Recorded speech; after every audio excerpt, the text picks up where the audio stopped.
Any adjustments to the agenda? Does anyone else have any adjustments to the agenda? I have a question because I just don't completely know all the protocol. For 7.2, the policy adoption for the flag, Yep. do we get to discuss it during that time, or? Yeah, so what we'll do is there'll be a motion to move to approve the flag policy, seconded, and then there's discussion, and then we'll approve it. Okay. Then we'll take the vote. And the last, then the two copier bids are now one copier bid? Yeah, I got that on 8.3. And I don't think there's a need for negotiations, executive session, is that right? That's right. That's correct. Excellent. We're moving right along. Anything else? 3.0, audience and communications. None? Okay, 4.0, presentation, personalization at CVU. We've got half the CVU faculty here. Hey everybody, so we are continuing our second of a three-part series, Jeff, on personalization. Before we get going tonight, part of personalization always requires flexibility, and this group of faculty members exhibits that in spades, to say the least. First of all, I sent out an email and said, hey, would any of you be willing to come and talk about personalization? And I was hoping to get 3 or 4 people, and everyone said, sure, I'd be happy to. And then I also told them it was at 7 p.m. instead of 6 p.m., which Jeff promptly, and everyone adjusted fine. And here. So just really want to thank you all for coming tonight. I truly appreciate it, and your willingness and your flexibility. So just to activate our thinking a little bit about personalization, it's a huge word, and it means a lot of things to a lot of people. And we again, touched on a definition of personalization last week. But I just want to spend 5 minutes for the board before we have our presenters speak about their experiences. Think a little bit about personalization you may have experienced in your own life. So I'm going to ask you in pairs or triads just to answer this question. First of all, what does personalization mean to you? I apologize for the small font. And then the second question is, can you think of a time you may have experienced personalization in your own adolescence, in your own education, whether it was in school or beyond school walls? So we'll take 2 or 3 minutes to do that. And if you just turn to people next to you and see if you can go ahead and answer these questions.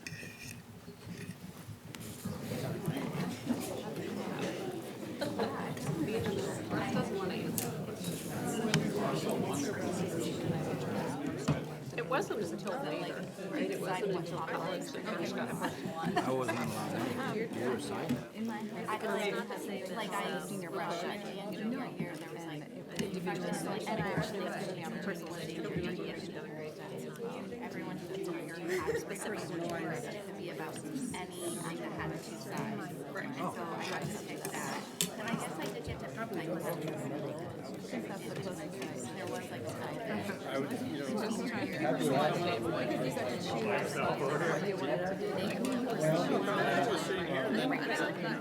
I didn't make it. I just said I really had none. I didn't go to a very good high school. Personalization to me is just meeting my individual learning needs. Your senior year here. And interests. What'd you do?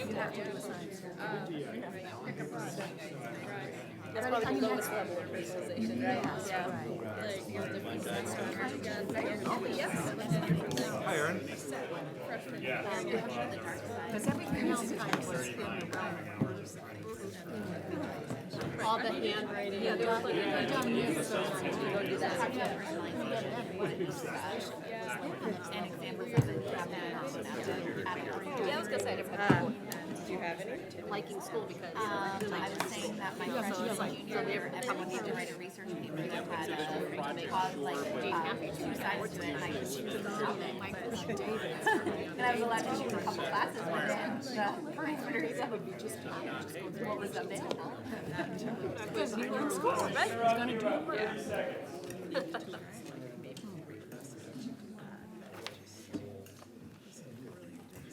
For quick learners. So when we talk about personalization, there are 4 pillars that we talked about at the last meeting that when we talk about personalization at CVU, and I would say we're still building this common language school-wide, and this is adopted from Alison Zamuta's work, which I mentioned last time. The 4 pillars we think about whether we're looking at a school-wide system of personalization, and we touched on that last time with things like RISE, or whether we're looking at individual learning experiences that can happen in a classroom or beyond a classroom. We talked about voice and the power of bringing student voice and choice into work. We talked about co-creation. So personalization isn't just individualization where people run off with their own ideas, but they're working with a teacher, a facilitator, to make sure that there's a high quality experience with integrity. The idea of social construction, which breaks from this idea of personalization, that personalization is, hey, here's your math class, and you can just go at your own pace, here's 25 different packets, go. Social construction is the idea, much like our math best practices, that we are the meaning makers, and that we are meaning makers together in a collaborative way to discover learning. And then finally, the aim of personalization is often self-discovery. So it's the self in context of work, the self in context of something larger, the discovery of self in a new learning context. So with these 4 pillars in mind, I'm going to just have you go back to the conversation we were just having for one more minute. When you were thinking about your own experiences of personalization in your adolescence, did you see any elements of these 4 pillars in what you experienced, if you experienced personalization at all in your own education? And we'll just, 1 minute, go.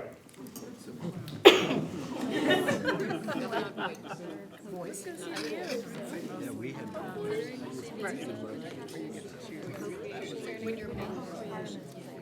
There wasn't enough cases. There wasn't enough. So I feel like sometimes this, I remember seeing how that. it's really a cool idea. It needs I went to a refinement large high school. and clear guidelines. Yes, exactly. I mean, personally, It was a school that sounded backwards. and like I can work in other countries. It's easier if I have set guidelines. Like I'm completely Oh, wonderful. You know what? I'm wrong, and I was in bio for my 8 or 10 bio artists who were allowed to join in art. Like around, I was allowed to try around the concept of project of the end. Jump in, I know we have limited time. You sound like a rebel. 1 or 2 responses? I feel like you were having a really, is it fair for me to call on this area? You look like you were having a deep personalization discussion. Hadn't been invented when we were in school. Is that what you're saying? Did anyone have an experience leap to mind that they thought of in this discussion? Or a pillar they recognized? Yeah. Well, yeah, I talked about a senior project that I had to do in high school, which seems a lot like the grad challenge, maybe, from what I know, and how it actually encompassed all 4 pillars back in the mid-90s. So this is the capstone project, or? Yeah, it was a requirement for all seniors, and there were few, if any, limits, none that I was aware of. It was like, choose something that you think you'd like to study for a year, work with a community mentor, and you had to have a paper and a product at the end. Sounds familiar. Yeah. So this is it. So here's what I want to do, which I'm going to do, and this is what I think. Just a little insight into personalization for what can happen. What was your project? I studied how war has influenced the arts, and so I got to, and wrote a paper about that, and then choreographed and performed an interpretive dance about war.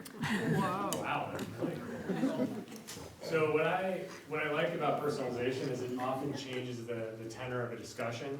So we're automatically getting to know who you are and what your values are a little bit through that discussion. I'm not asking you, what'd you get? What was your score on that? I'm more interested in what it is that you created. And you see that with Grad Challenge all the time.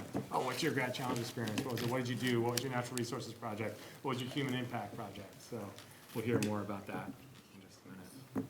Anyone else have one more before we move on?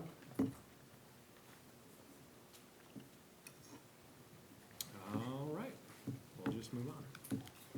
So again, we talk a little bit about the idea of personalization being ownership. and ownership ultimately being about engagement.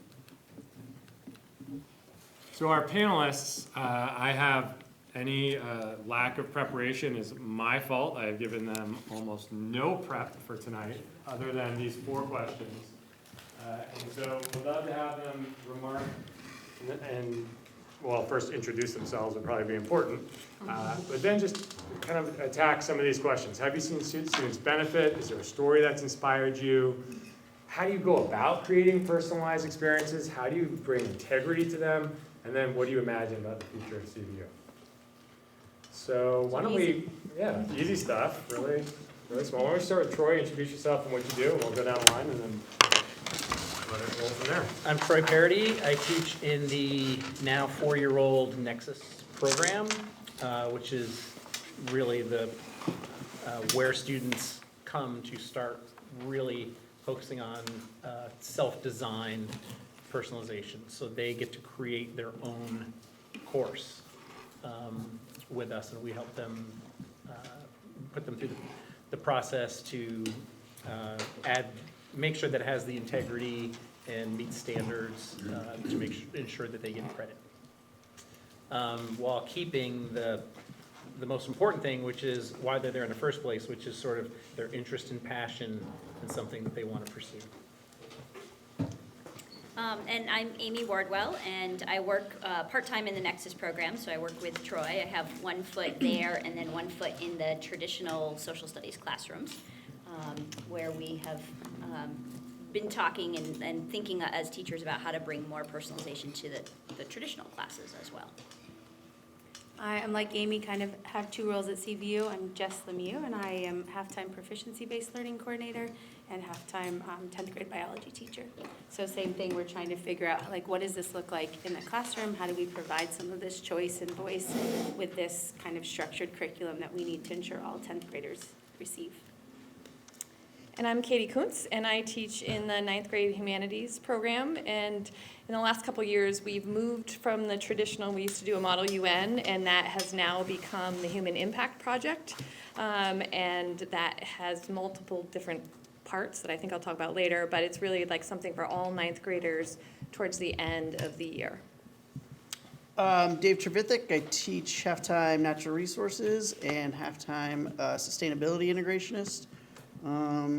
That's pretty much. Just had a new baby. Not anymore. Yep. Got a baby. I'm Olaf Verdonk. I'm a design and engineering technology teacher.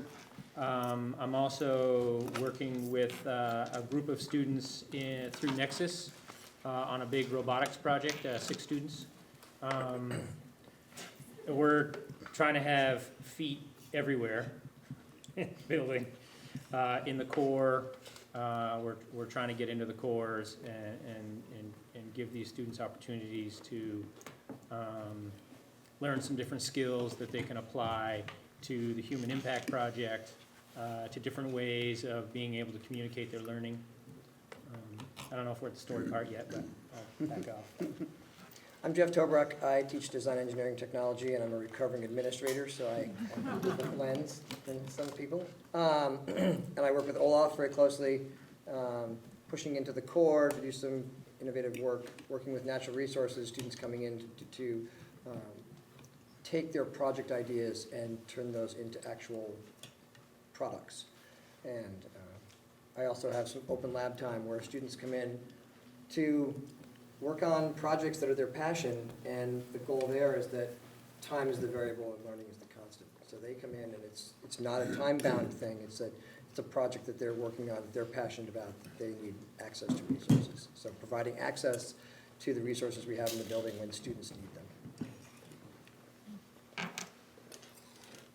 Oh, it sounded like you wanted to. Oh, well, so I've run the robotics team here at CVU for many years, and students put an unbelievable amount of work, heart, and passion into an after-school activity.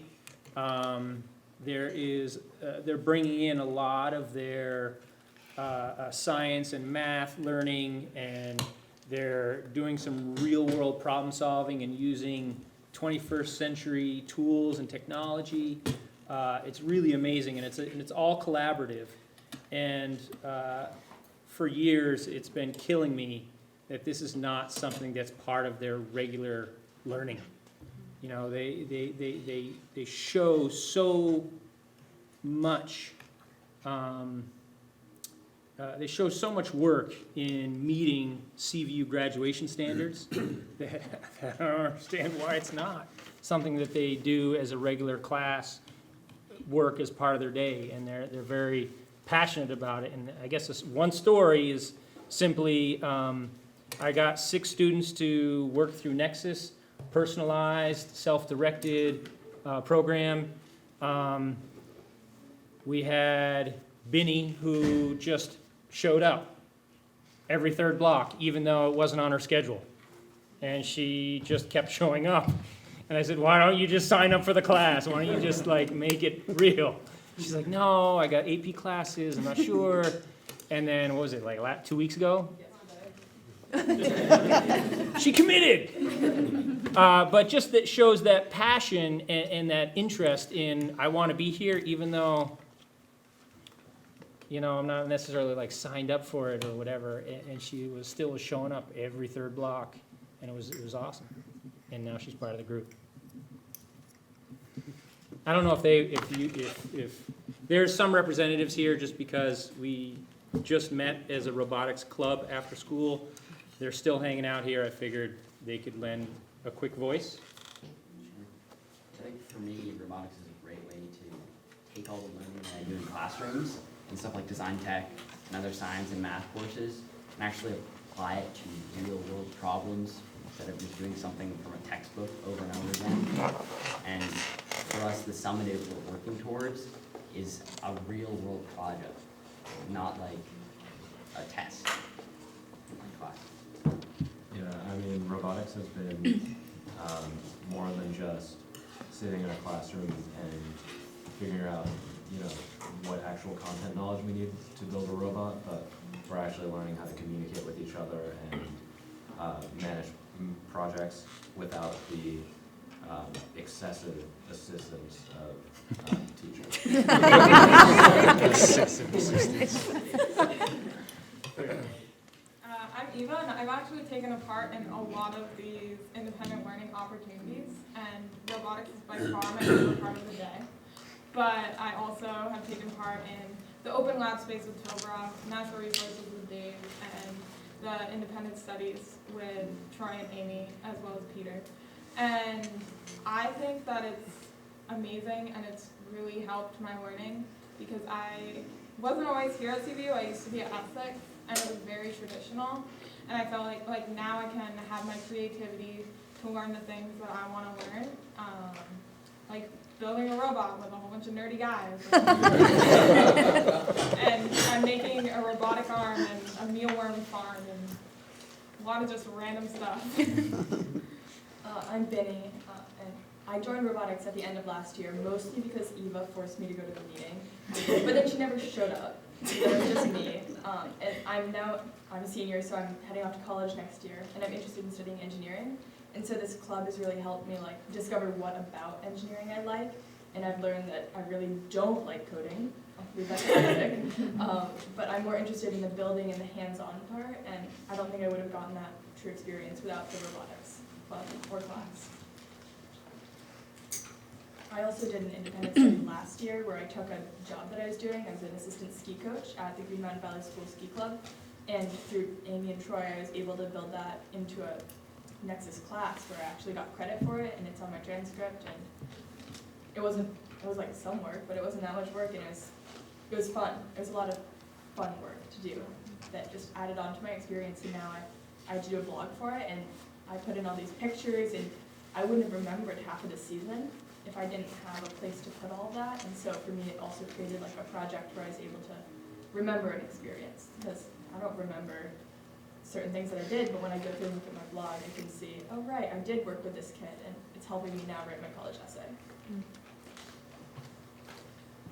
One of the questions up there is how have we seen students benefit from personalization? And you could pick every kid we've had, and I could tell you a story probably, but one of the biggest things I think we see sometimes, and I think Eva spoke to it a little bit, is where Nexus is sometimes a bridge to success for a bunch of students.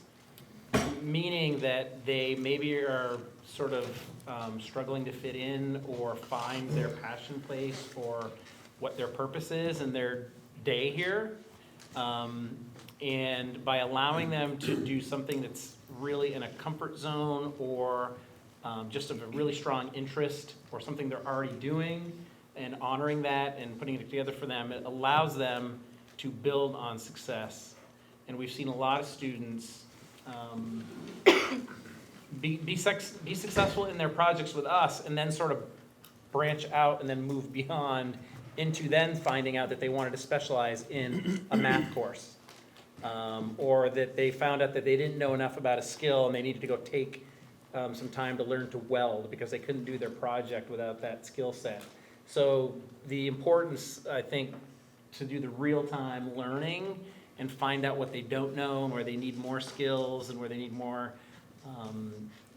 teacher support. Sometimes they think they need teachers to get out of the way, but the real learning is when they realize, oh, I don't actually know enough yet, and I need to know a little more and get some more help to really pursue this project. I think to jump on that, something that I feel really good about in Nexus is it's an equitable opportunity at CVU. Nexus is, you can't look at Nexus and say, oh, that's a program for those kids. We have the spectrum of kids in Nexus. We have kids that are coming to us with a lot of prior knowledge, with a lot of prior opportunities and experiences. We have kids that are coming to us to pursue a project who have never had an opportunity to do what they're doing. And we are able to provide an equal opportunity for everybody through Nexus and to help some kids maybe who haven't been able to get out of the building as much to finally have the space and the support to go and do that. So I feel like personalization at CVU is a way that we can really build meaningful equity in our school building as well. And I think that's been really important for us. To contrast Troy a little bit, I see kids in my regular classes. We do in woodworking, for example, we do a basic project in the beginning just to get kids acclimated with the tools and resources, and then it's a choice project. So based on problem solving or a design need that you have, what do you want to do next? And I don't always have kids that are able to go, oh, I want to make this, because they're so used to being in a program where they say, okay, what am I doing today? Tell me what I'm doing. And so personalization is something that I think we need to teach a lot of our kids, because so much of what they've experienced prior to that has been very scripted and choreographed by the instructor. And so helping them become more independent and learn how to do the project management or the collaboration pieces and really unpack maybe their passion or something they're interested in. What'd you call that, Isaac? Excessive assistance. Excessive assistance.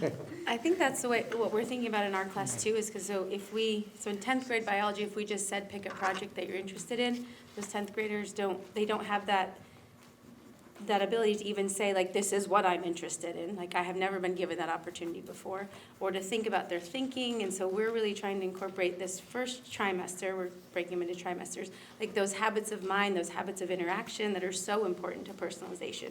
So like thinking about your thinking interdependently, striving for accuracy. So there's about 16 of them that are really critical for students to learn and to think about in order to do some of these personalized projects. And I think in Nexus, there's a smaller group of kids, they have some planning time to do that, whereas in these heterogeneous classes, it really is like us needing to build those skills over a much longer period of time, and because we're not focused just on that.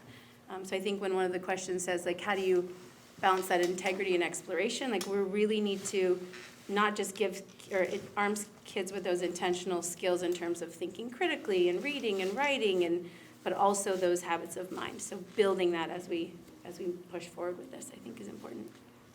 And I think, like, in the 9th grade, it's really foundational. Like, they come in from all different schools, and we try to do a lot with community building and getting them to know each other and the building. And what's been really great is we've worked with these guys to kind of, they've pushed into our core to see, because really in ninth grade, they don't know what's out there.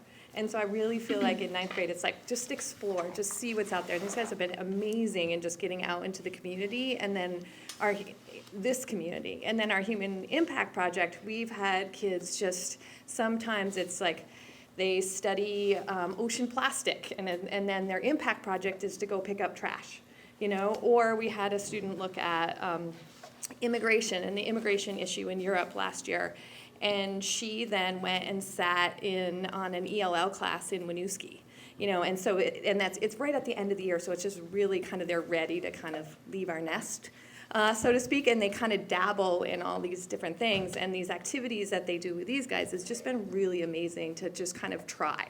And I think that's been really helpful. And I think the other thing we do a lot of, for me anyway, is like, I'm not up in front of the class, I'm like sitting next to. And that's just, if the chaos can be okay, and I need to embrace it a little more sometimes, but I think just like every day I'm sitting next to a kid and talking to him or her and really trying to be like, okay, what's your next step? Where are you going next? And that's been really, I think, powerful to have them express what they want to do and think about it and have that one-on-one conversations. Yeah, I think it empowers the individual, which is so important, because I feel like there are so many students at CVU who are empowered by what team they make, or making the play, or or what club they're in. Whereas this personalization really empowers the individual, because it's them really finding their strength, their skills, and I think that's where the importance, where they find all that equity, is empowering to all of those students. And that's what we want them to feel. We want them to be empowered about their learning. And I think that's what makes it so special, everything that happens here. Dave, can you say a word about, one of the things that you were talking about a year ago, sorry to put you on the spot, is around interdependence and how you actually see projects differently now? From ones that have to continue from course to course, or? What are you talking about? He started in one semester. Legacy project. Oh, legacy project. Yeah, yeah. I didn't even know we had a name for that. We call them legacy projects? Yeah. Oh, cool. So, yeah, I think, so it's empowering to students when they're working on these projects, knowing they don't have to rush to get to the end of it. Somebody else can pick up that learning.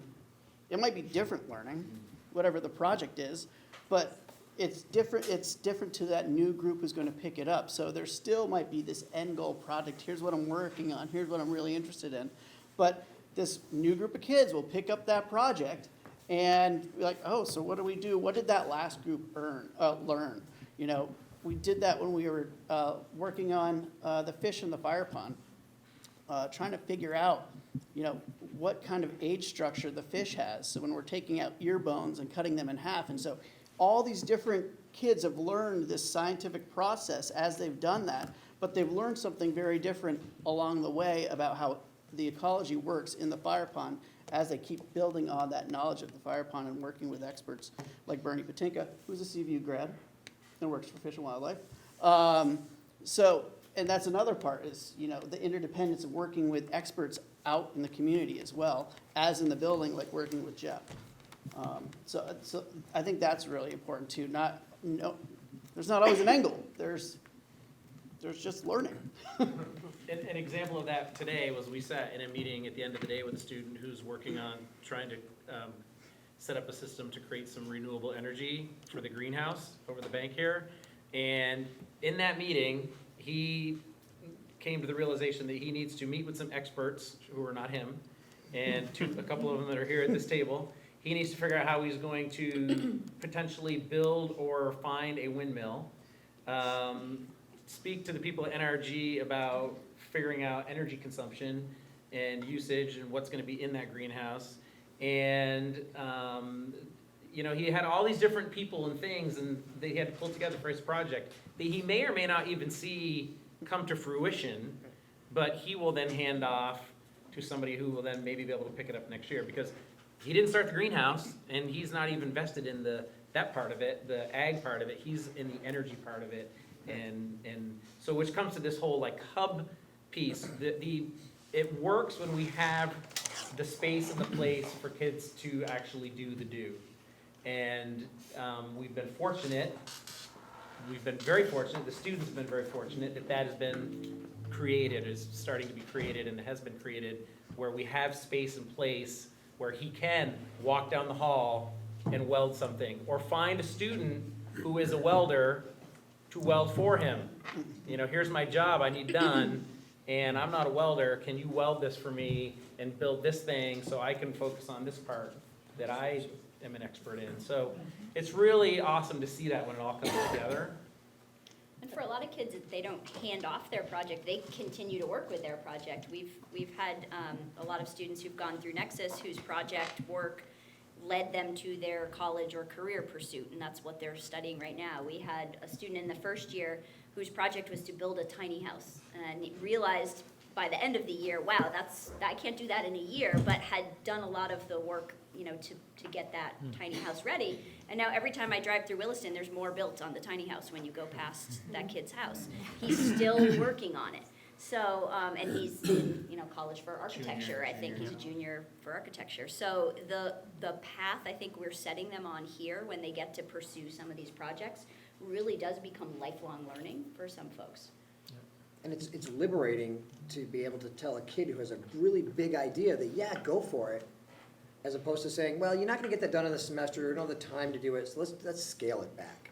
So the legacy project really lets them think big, act big, and do some work and document it and let somebody else carry it on. And for us, I mean, for me especially, it's really nice to be able to tell a kid, yeah, go for it, let's see how far we can get. And then document your learning so that someone else can pick it up.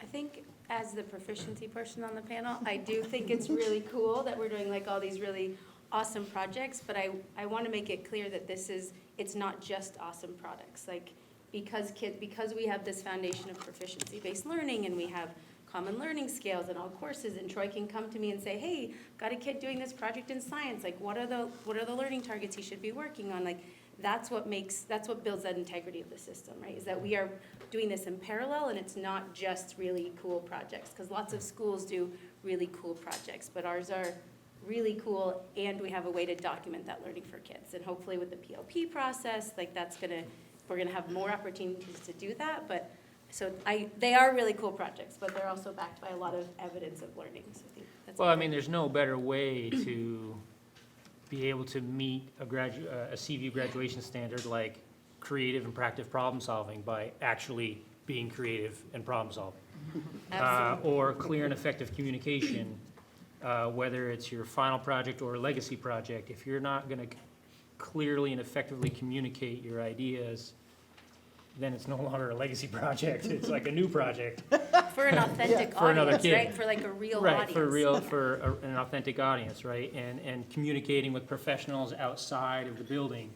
You know, gaining a body of knowledge so that you can create informed and iterative thinking. There's just no better way to meet those graduation standards than to do some of the things that these students do and what these teachers help students do. My favorite moment is when you're working with a young person on grad challenge or a project, you're like, no, you actually have to pick up the phone and call them, you cannot text. And I'm not even gonna ask you to dial 9 to get out of the building, because you're not gonna figure that out. Let's do that together. But you know, I go back to Will and calling Japan to figure out how to, you know, build Synthetic a robotic lips. saxophone there. How to figure out how to do synthetic lips. Yeah. Wow. So we definitely want to make sure we open it up for questions for the board. So Jeff has heard me ask a version of this question before. Do you feel there are enough opportunities for kids in 9th and 10th grade to be doing the things you're talking about? I know my own kids, you know, they're so full of required courses in 9th and 10th grade when they went through CVU that it wasn't until maybe junior and senior year that the curriculum sort of opened up a little bit, if you will. And you know, this was years ago, So I'm curious how you're finding that now, or how the students are finding that in the younger grades.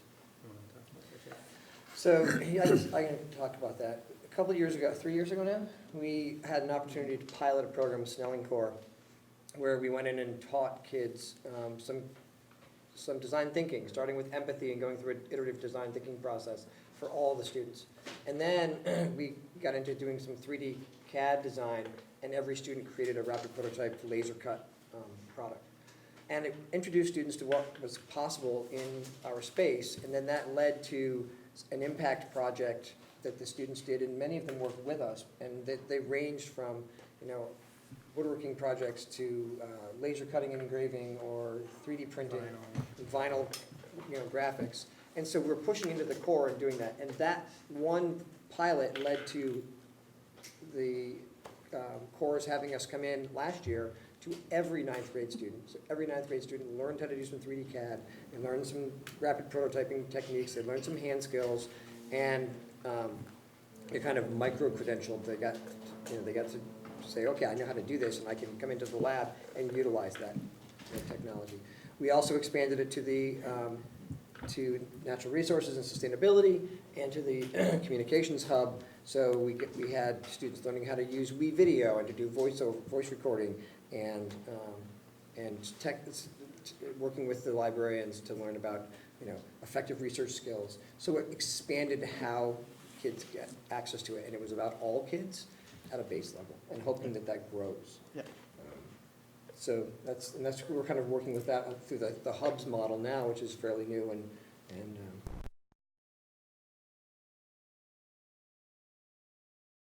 I think that the equity to access, kids don't know what they don't know. And getting them at least some amount of exposure to, what they can do and the problems they can solve and how they can potentially solve them and how they can work together to do that. And then teachers are part of this project. I mean, it's not like the core teachers just drop the kids off and we just go there and they leave. They're in the room learning with their kids. Yeah. So it's pretty cool to watch, some of the teachers struggling with some CAD stuff and this, and then being able to then explain it to their students. So that's really pretty authentic. And it's linked to math and science specifically, but the design thinking process is iterative. It's like the writing process. You don't stop after the first draft. You get feedback and you reflect and you go on and try and improve. And so it's helping kids understand that this is how things are done in the real world, and that they're linked together. It's not just tech ed, it's math and science and humanities. And I also think through the 9th grade program, by them learning all these just different ideas, but then also talking about it and talking to their advisor and really done a lot with the PLPs, to really kind of have the conversations that we're having one-on-one with kids, to be like, okay, what's your next step? What are you interested in? Let's figure out what courses you want to take based around what you're interested in. And that's actually been really kind of like just that kind of sit down, have that conversation.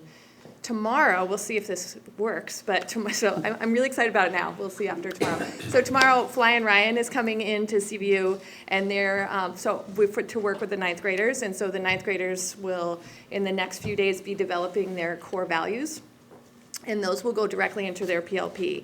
And then the idea is through conversations, they're going to evolve over time, but that could lead to to drive what classes they're interested in, what ideas they want to pursue, even within the class itself. Like if they're really interested in writing, how do they build that into the classes, or how do they build in certain ideas or topics within the classes that they're doing? Because I really feel like the classes are tending to open up now. It's not so content driven. Like there's so many different ways and avenues that we can do things.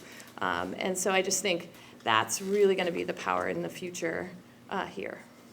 And I think the RISE program, so that the 2 weeks at the end of the year, like that's going to be an opportunity for all kids. I don't know if it's going to be more than once a year at some point, but at least for now, that 2 weeks is a time for kids to explore and do lots of things and like find out what their passion is. So it's not, and I think your question ties to like the future of CVU. Like there isn't a ton of choice right now, but I think as we start to like embed this language, we talk about personalization within classes, not just in Nexus or in hubs, but like what does that look like in each of those required classes? I'm hoping that will open up some possibilities for students and teachers. How do you keep track of everybody? I know in every group there's a bunch of slackers and a bunch of kids who are really motivated. And I'm just wondering how you ensure sort of the rigor of their projects? To, like, for us in Nexus? Well, Or- you know, I'm sort of throwing it out to the group for anybody. Well, I think everybody's rigor is different. You know, like what's rigorous to one kid is different to somebody else. obviously, And so, sure. so you have to be checking in all the time. You've got to have, you know, you're always having a conversation at where they are with what they're doing with their project. So there's so much conversation, there's so much back and forth between you and the student all the time, where sometimes there's, in classrooms that I've taught in the past, if a kid was, you know, doing all right, sometimes you know, I don't necessarily have to have a really long chat with you. Yeah, some But kids this disappear forces into the you background, to have that chat no matter what, because you got to figure out where they are, you know? So I think And in that's some- part of it. In some cases, like what I see, you know, a student can walk in the library anytime during the day and have a librarian help them find primary sources, secondary sources, a book to read, pretty much anything. You know, how do I do my bibliography? That librarian is not in charge of making sure, you know, rigor, I guess, necessarily. I mean, yes, there's the rigor of like, here, let me show you how you might research, how you might find a source, or how you might do a bibliography. Right. It'd be awesome to have a space that a kid could walk in anywhere and be able to create, be creative, and be able to communicate their learning in a really creative way. I'm not the teacher of record, but I'm helping that student create, you know, something that communicates their learning for a different class. And, you know, I might communicate with that teacher, or I might communicate with that student on, you know, I guess the rigor piece. Yeah, you know, I've sat through, I don't know, 20 years of grad challenges, and some of the projects are just, you know, you can tell the kid really pushed himself, did a great job, made a lot of learning, and some of the projects, I'm thinking, I bet you this kid did this whole thing in 8 hours. You know, and I can't believe his advisor let him get away with that. I mean, it's a difficult, like, on the surface, it might look that way, but sometimes when you start diving into the water, it might be a lot deeper than you think. And I think the point of personalization is to increase student engagement, right? So we're hoping that there will be fewer of those kids who are struggling, right? If we're really like doing a good job figuring out what are you passionate about and what do you want to dive into, and we're giving you that choice, like they should want to do that, right? That's that intrinsic motivation piece that's lacking in so many of our classes, because we're telling them you need to learn about photosynthesis, and they could give. Yeah. They could not care. They all care. Motivation is 90% of it, yeah. Right. So that actually leads in well, because I always go back to our mission, which is we're developing citizens, not just we're developing kids till 12th grade, and then, you know, we hope something happens. So do we have a way to know that our 4 years plus of experience, and maybe it's a little easier with kids who have gone through think tank, because my guess is it's a smaller number. Do we know how how personalization is having an effect on our kids after they graduate? Is there any type of feedback that you solicit, or is it all anecdotal? Or is it too new right now? Well, yeah, I mean, for Nexus, we've been around 4 years, right? Our first group of Nexus graduates are juniors this year. And so a lot of it's anecdotal feedback. We had 2 of our graduates were here 2 weeks ago with the UVM Aerocar engineering program, and they're kind of working on that same type of project-based learning in the UVM College of Engineering. You know, we hear a lot from the kids who've gone into a particular program out of their Nexus project. We've had a couple of kids who've actually said, wow, doing my Nexus project was great because I realized what I didn't want to go and spend $120,000 on. I don't like medicine and I don't want to be a doctor.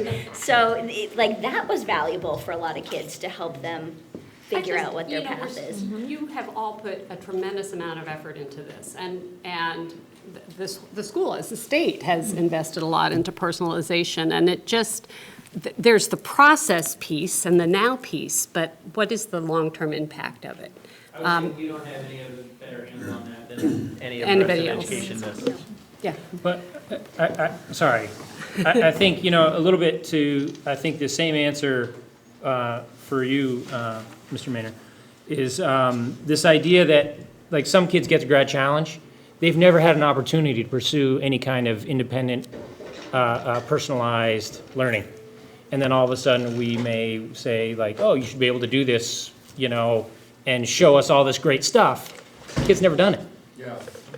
A kid that has had opportunities to do that, I think is going to go out into the world and have the skills to be able to collaborate with other people to find answers that aren't from teachers to help them, you know, create who knows what. But I think they're going to be much better off in a world where you got to find your own learning. You got to kind of find your own path to a certain degree. I just think as a board, it would be nice to know that, Yeah. you know, what are we? What is the outcome of this at the end of the day? And this follows that line, I think. So I've just heard some amazing stories that you've had, and so thank you so much for sharing what you're doing and the work that you're doing. It's really exciting. The concept of the authentic audience, I think, is really valuable. I think that rings well to those of us who are not in the school with the kids on a regular basis and what we want from our kids. And Jeff, you mentioned the term micro-credentialing, and I wonder if that's part of the scheme or the thinking of this, so that, and I don't know if you're doing it now or not, or what the thinking is behind micro-credentialing to help tag what it is that kids are learning and doing. Can I jump in right there? Yeah. Jeff, I know you're probably chomping to sit on that one, but I'll just jump in quickly. So the next time we talk about personalization, our goal is going to be to look at it as a system. Because I think Ray's question is a good one. And I'm very confident that as a school we've answered the question, how do we track, how do we make individual experiences meaningful for students? And that's not to say we're getting it perfect, because there's a lot of places where, you know, we're learning, and I think that we made that clear last week with RISE too, right? First time going through, there's a lot we would do differently. We will do differently next time. But I'm not confident that throughout this system we're doing a good job of tracking that. So I think it was Benny earlier was talking about, you're saying you were reflecting on your learning earlier. So when we throw out the three letters PLP to students right now, you can almost see kids like, there's like, you know, and then, I mean, my own kids do that to a certain extent, and then at the end of the year, my daughter's like, well, actually, I kind of like tracking my own goals. You know, I think the sending schools are putting us in a good position because of the work they've done. We got to kind of ride that wave now, because they've done a better job with PLPs than we have, that's for sure. But our students are really practical, and they're like, if I don't see how this PLP helps me transition through years, or transition to what's beyond high school, or better yet, transition to what's beyond my next area of learning or my work, what good is it? Why reflecting for the sake of reflecting? I mean, people don't really do that. So one of the things that Jeff Evans wisely did was get us hooked up with an organization called the Mastery Transcript Consortium. And I love talking about things before they're ready to be talked about, Jeff, so I'm sorry. I'm just going to apologize. I love being warned in advance. I find that when I do this public way, I commit us to stuff. So the Mastery Transcript Consortium is a group of about 300 independent schools and some public schools that are getting together and say, how do we create a transcript that also captures the student's experience, where it gives, then the group is working with higher ed. They have quite a funding source. They've got Gates Foundation money, they're working with Amazon, they've got a lot of money at their disposal. And essentially they're saying, how do we know colleges need to see something quick, because if you're looking at 60,000 applications, but there also needs to be a way to make this a more immersive experience, so I can look at a kid or this transcript and not just have it be this one-page, quite frankly, piece of junk that we're handing out right now. I mean, when you look at the transcripts that we're using, like on paper, it is so archaic in comparison to what this group has developed, where it's like, yeah, here's your quick look, but, oh, look at these advanced credits here. Oh, by the way, there isn't a GPA on it, but it's all micro-credentialed. It's looking at, and oh, I want to click on this, and boom, this project pops out. But you see this, and oh, look, there's this description of who this kid is. And it's a way of for us, when we're talking to kids about their PLPs, whether it's in high school or whether it's in ascending schools, to be able to say, oh, we're not working on your PLP today, we're working on your transcript. In our community, that says a lot. And then I think it also takes transcript and doesn't make it necessarily dirty work, right? It actually becomes something that a student can take a little bit more ownership of. Because we're not good at tracking this through our system. We're just not. We're not great at tracking what we learn from personalization first. We're not great at tracking it from class to class yet. We're still working on that. So there's, when we start talking about the future, we're going to be talking about that a little bit more next week. But the micro-credentialing is a really important question. And then, at some point, like, we're going to have to be capitalizing on the courage of this board to work with our community to say, okay, we're going to start to look at students a little bit differently. And you know what? No, this doesn't hurt their chances when they're getting into college. It's a no-brainer when we hear about colleges saying, oh, look, they've done these courses. Oh, and they've done this experience? Wow, we have 10,000 applicants who have a 4.1 GPA.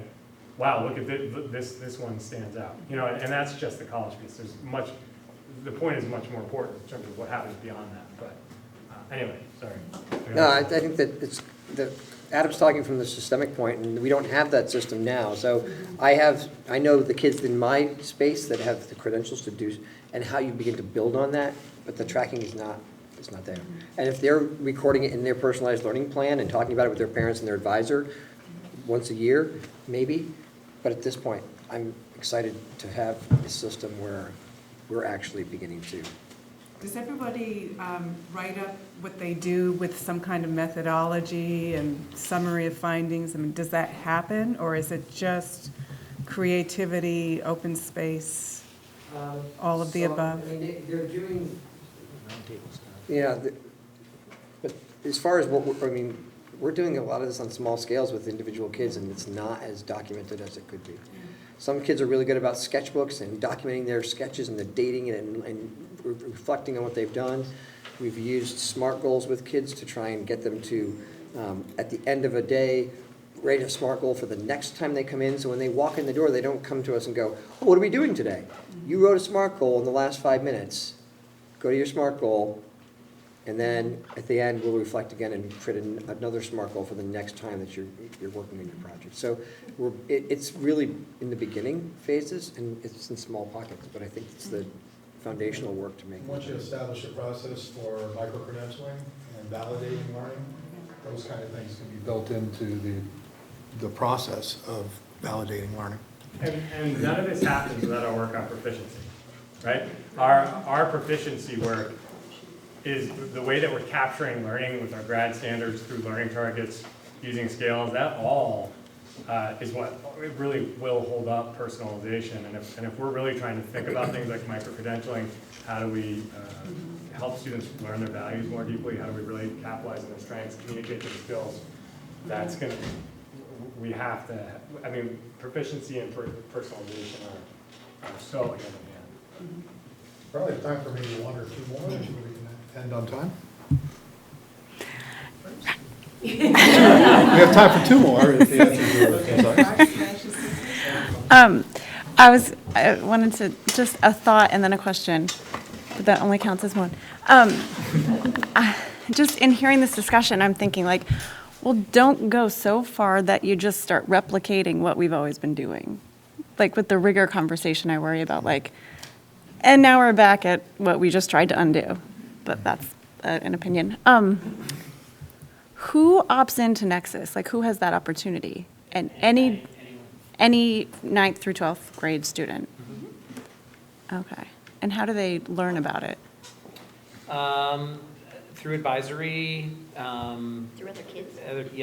Word of mouth. We also go and interact in the course and talk to students. They find out. It's an option in the course booklet, so when they're thinking about choosing courses, it's, on the sheets where they can select from and in the course book. Yep. I found that teachers here have really been supportive with my learning. So somehow I got into this robotics club, and honestly, it was a weird story. I was in the learning center talking to Ron, the football coach, about building a robotic arm. Dave overheard while I was supposed to be in his class building a ghost stand. And then a month into being at the school, I learned how to weld with Jeff. Dave decided to tell Jeff then that I was building this arm. Then I was dragged over to Olaf, and now I'm in this robotics club. And In Nexus. And that's how it happens. It's all Dave spying on his kids. Couldn't be easier. It looks like he's getting coffee. Doing something with that coffee. So my path has been really different for my learning, and I know that, but also schools have been really loving the experience that I have as I'm a senior going into hopefully college. And going back to your question, I really liked it about what will the students who are doing this learn. I've had conversations with students not students, with college board administrators, and they're like, oh, you already know how to do some of this? You're actually partaking in these things. Oh, you know how to work with wood, and weld all this stuff, and you've done these things. And they're like, wow, you know, you're a step ahead of the game than most college freshmen are. Because I know how to do what other people can't, and I'm more supported at this school than I've been ever, because I've never taken a design tech class. I learned this all on my own. And while I didn't have the support before, now that I do, I have a lot more learning opportunities, and I'm learning a lot better. Thank you for sharing your story. Jeff, last question. So just a quick comment and then a question. We're commenting that there are so many amazing things you talked about tonight that it's difficult to choose just one thing. And I really include the students in this too. It's so helpful to have you all here. And I know we all feel that way. There's nothing like getting direct input from those that we're most trying to affect and assist. So thanks for being here tonight. My comment is just that of all the things that you've talked about tonight, what has struck me the most is the issue of how do you assist a student in learning what they might be passionate about? Because as we know, there's this tired adage about follow your passion. And in my mind, I've always thought about what does that mean and how do you get from A to Z? How do you know what your passion is if you're not one of those individuals who just intrinsically knows that? And when we think about the transition to adulthood and the struggles that some people have in being able to make that leap into adulthood and to stabilize and to be self-sufficient, whether they're going to college or trade school or whatever they choose to do, I think for some people who really, really struggle, it's because they don't know how to find their passion.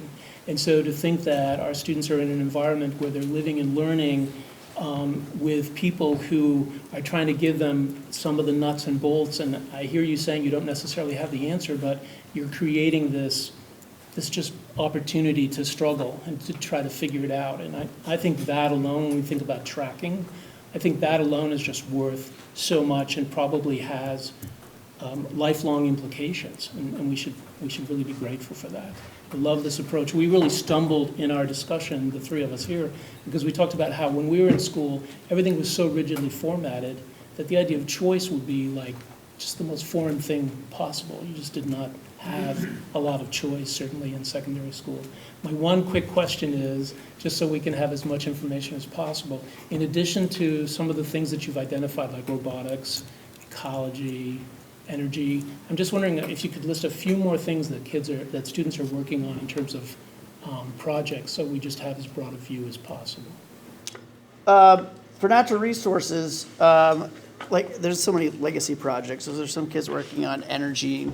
How do we create energy down at the the greenhouse. There's some students who are trying to figure out, all right, where are we going to put some more taps so we can do some maple sugaring? We have some students who are working with bees. Again, how are we going to get all that honey from the bees we have?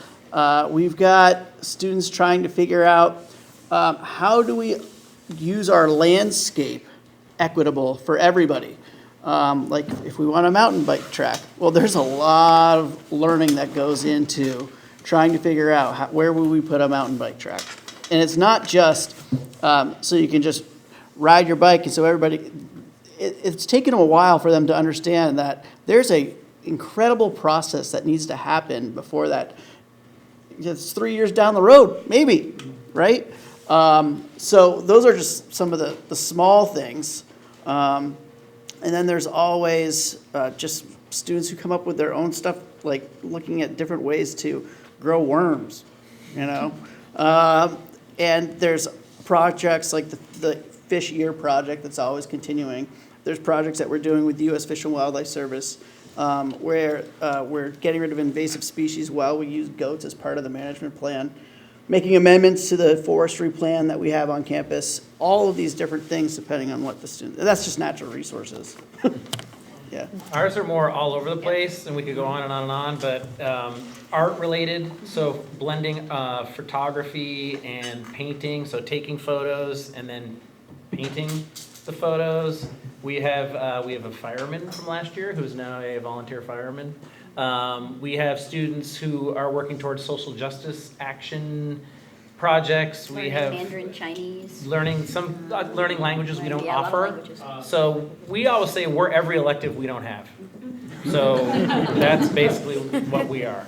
And it's all over the place. We have a student who's learning to repair bicycles and is working on bikes and taking them apart and putting them together, trying to get more proficient in that skill. We've had students who are writing and recording music and working in that field, in that area. Screenwriting, writing screenplays, Yep. taking improv comedy classes and doing stand-up comedy. Poetry is Poetry, popular. yeah. We don't offer a poetry class, so a lot of students pursuing some types of more in-depth poetry and things in that area. Rebuilding a Honda motorcycle. Yeah, restoration projects.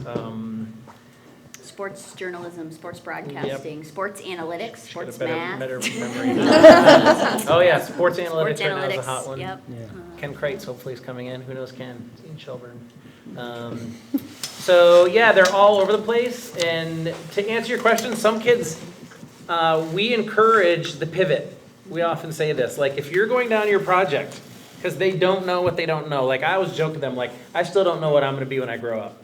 That's what I always say. Like, and so we encourage the pivot. So hopefully, as they start to answer some of their questions and move down their journey, their learning journey into their topic area, something grabs them and pulls them in a direction, right? Because they've started to answer questions, they'll have new questions, and they'll pivot and turn, and the best projects end up a little off from where they started, I think.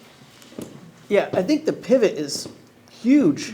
And they get even more from that and more empowered in that, and that they don't have to just stick down this road. If they want to change, they can change. We had some kids they wanted to make a rail park. And so we're like, all right, that seems sustainable. And so we talked about, well, what can we do? Like, we know we have a problem with emerald ash borers. So why don't we use some of the ash trees on campus if we have to cut them? That sounds great. Did you talk to the Chittenden County Forester about that? Oh, I should probably do that. Yeah, he's great. He helped us build the forestry management plan. You would have to make an amendment to our plan to do that. So now, I was like, do you know what an ash tree looks like? No. Well, we should probably go out and figure out what an ash tree looks like. Co-creation. Right. And so it's completely pivoted from making a rail park to making an amendment for a forestry management plan, which is awesome. Yeah. Speaking of pivoting. Thank you for sharing your expertise, your time with us tonight, and thank you for everything that you do for our students. It's much appreciated. Thank you.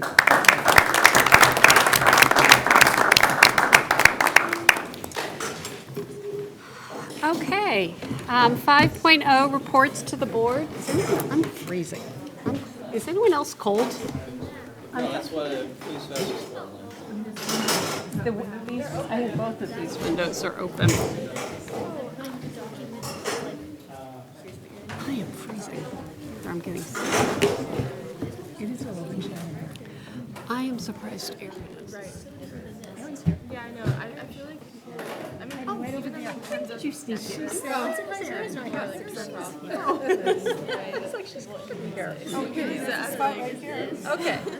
Like, I'm like, I wish I did more Nexus. I wish I did more things with it.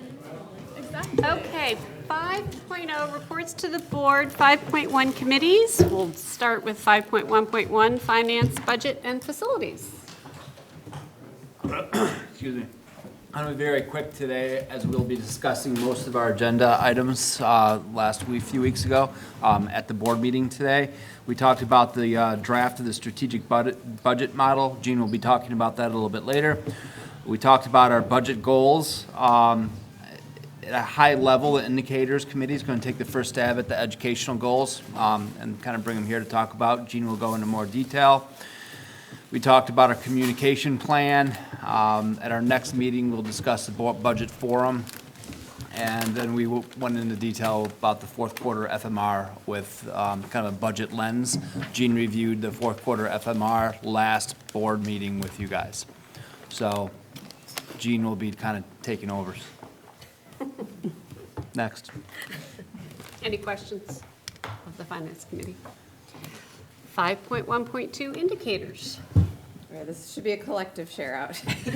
The minutes that are in the packet are accurate, however, do not even begin to capture that it feels like this committee finally is gaining some serious traction and had really good discussions last week and continuing online between Angela and Lynn and I about if the whole purpose of this committee is to marry some sort of indicators, some sort of data and information, hopefully primarily academic achievement related, to the budget, how do we do that? And we have been really struggling, I think, to figure that out. And we do not have an answer, but I think we are coming much closer to it. And our discussion at the last committee meeting really led us towards re-looking at the board budget goals and looking at how we have created those in the past or what we've been using and how those may need to shift if we are intending to be more indicator driven and to have certain data or certain outcomes that we want to be able to say, this is what our priority is, this is what we stand behind. The outcome of it is going to come up sort of later tonight, but it is very much a working draft. Jump in. I'm trying to really characterize the. I think you did. You did. That was great. That was a good. Okay. Can we record you? And get that in the minutes? I mean, it really came out of, we went back and looked at the board retreat notes a couple of times, and Jeff and Megan, through conversations and through looking at information like the grants that we don't all know are part of kind of the daily lifeblood of our system and what that can mean for particularly academic programming and pretty important staffing. Through some of those things, I think we just started to sort of get our hands around, okay, how do we really identify some strategic budget goals and not just a laundry list of this is everything our budget will include, because yeah, there's a lot of things we have to do. We're a school district, but what does the board stand behind? What are our priorities? And if it comes down to choosing between things or choosing to spend more, what are going to be the things that, what are those things that we will, that we'll prioritize? Yeah. Yeah, I think to that end, we talked about. Yeah. What we have now, as you mentioned, is sort of a laundry list of the budget goals are kind of all encompassing, and we are starting to, I guess, brainstorm what we were calling more of a budget value system or a mission for the budget specifically, something to really set the path a little more clearly and taking into account or more explicitly taking into account various academic priorities. Lynn, I don't know if it's possible, after we met, you shared this best practices in school budgeting document that I think was really helpful. If it's possible, I think we'll continue to talk about it, but if it's maybe possible for something, and it's fairly brief, to share with the whole board, because it really helped it kind of echoed a lot of what our conversation was about, but made it more than just our gut.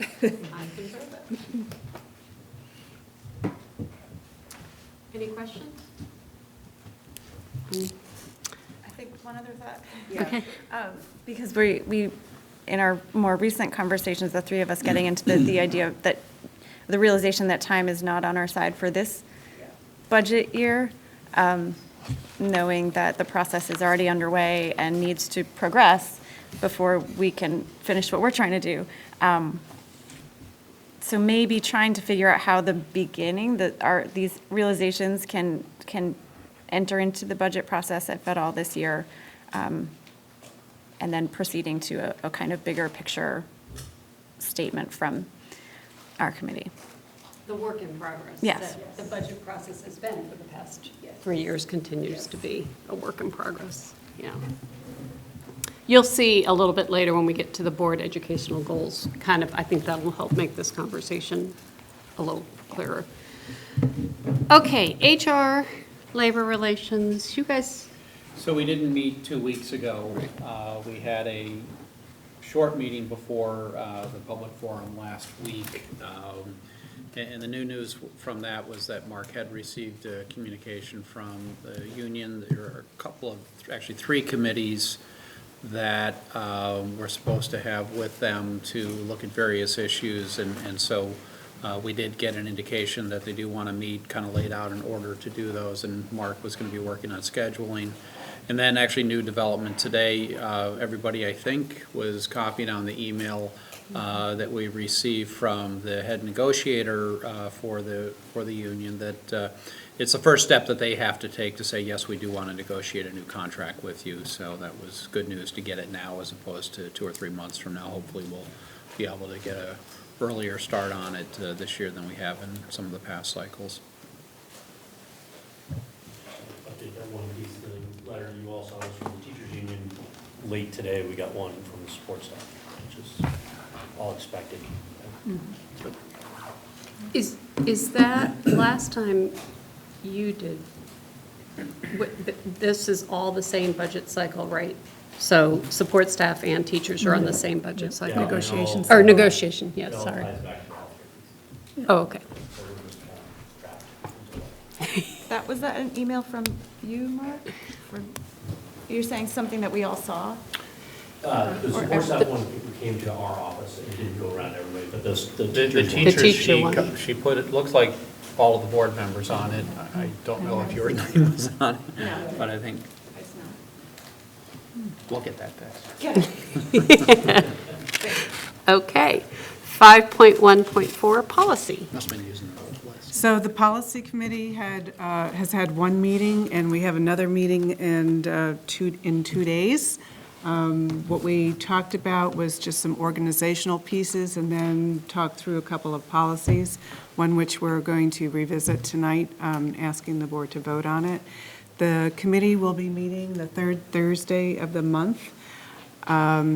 And Mark and Mark's helping me figure out our communications channel about agendas and minutes and so forth. So you don't have minutes in this particular packet, but you'll probably see them next cycle, and maybe 2 sets of minutes in that cycle.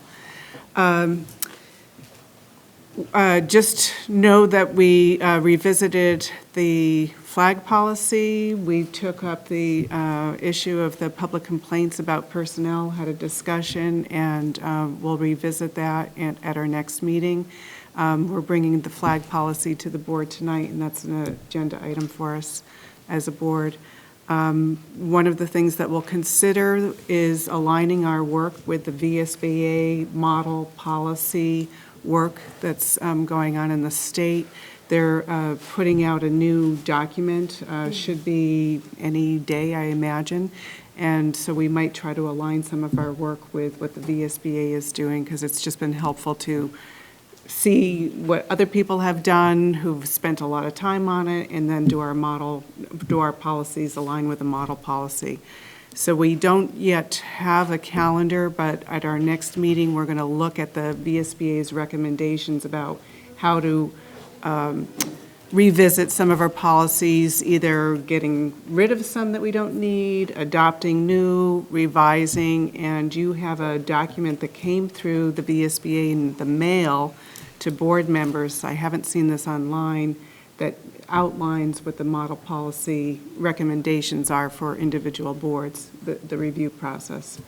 So we're still figuring it out, but we're going to have a next board meeting. We should have a calendar for the year for you, so you know what's coming up, and we'll take it from there.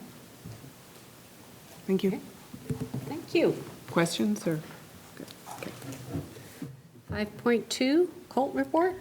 So maybe, Mark, you just alluded to it, can say something about the healthcare update. Sure. So I feel like I've been talking about healthcare since you started. Since I started. But here we go again. As you know, and I think we've talked about this before, but we're coming sort of to an end of a cycle. Healthcare for the state for all educational employees is being negotiated by a public commission that was put together by statute. They've met a couple times. Their proposals, one for the employee side and one for board side, started off very far apart. There was another proposal that came a little closer together. They've been to mediation, and now, since they failed to come to an agreement, it goes to arbitration. And although I haven't seen the actual dates, but by a month from today, arbitration has to happen, which means each side will put together a final proposal that is their sort of final best offer.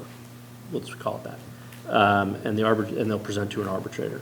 That arbitrator will have 1 month from that day to come to a decision, and the decision will be, I choose this plan or I choose this plan. There will be a lot of times when you go to arbitration, they'll sort of pick and choose and come to sort of a compromise.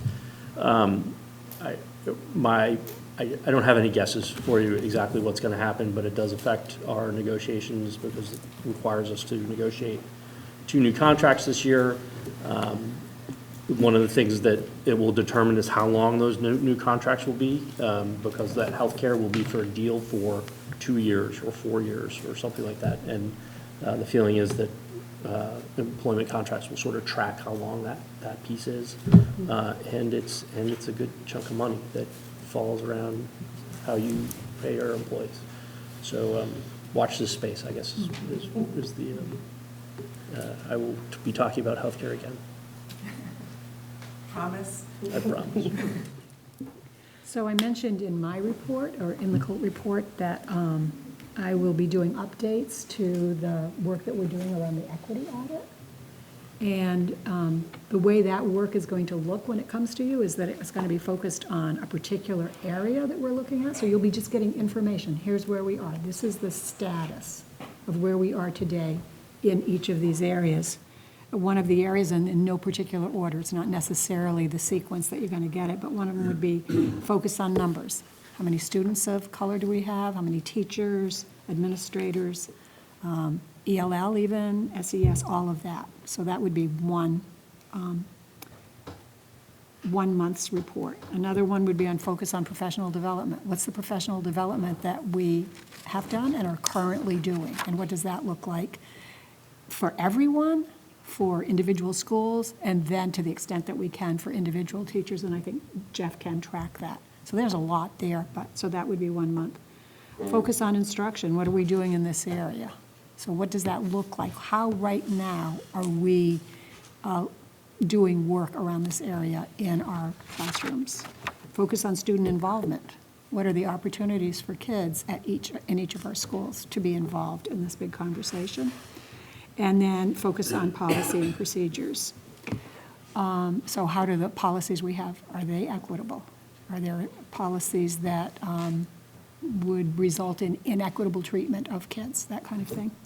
So on Monday, yesterday, we had our lead meeting, and I put that out to them and got a lot of great feedback from them, including really kind of teasing out that piece about the student voice. And that led to a commitment for me to go to the RAC group and share the same thing I shared with LEAD yesterday and say, what are we missing?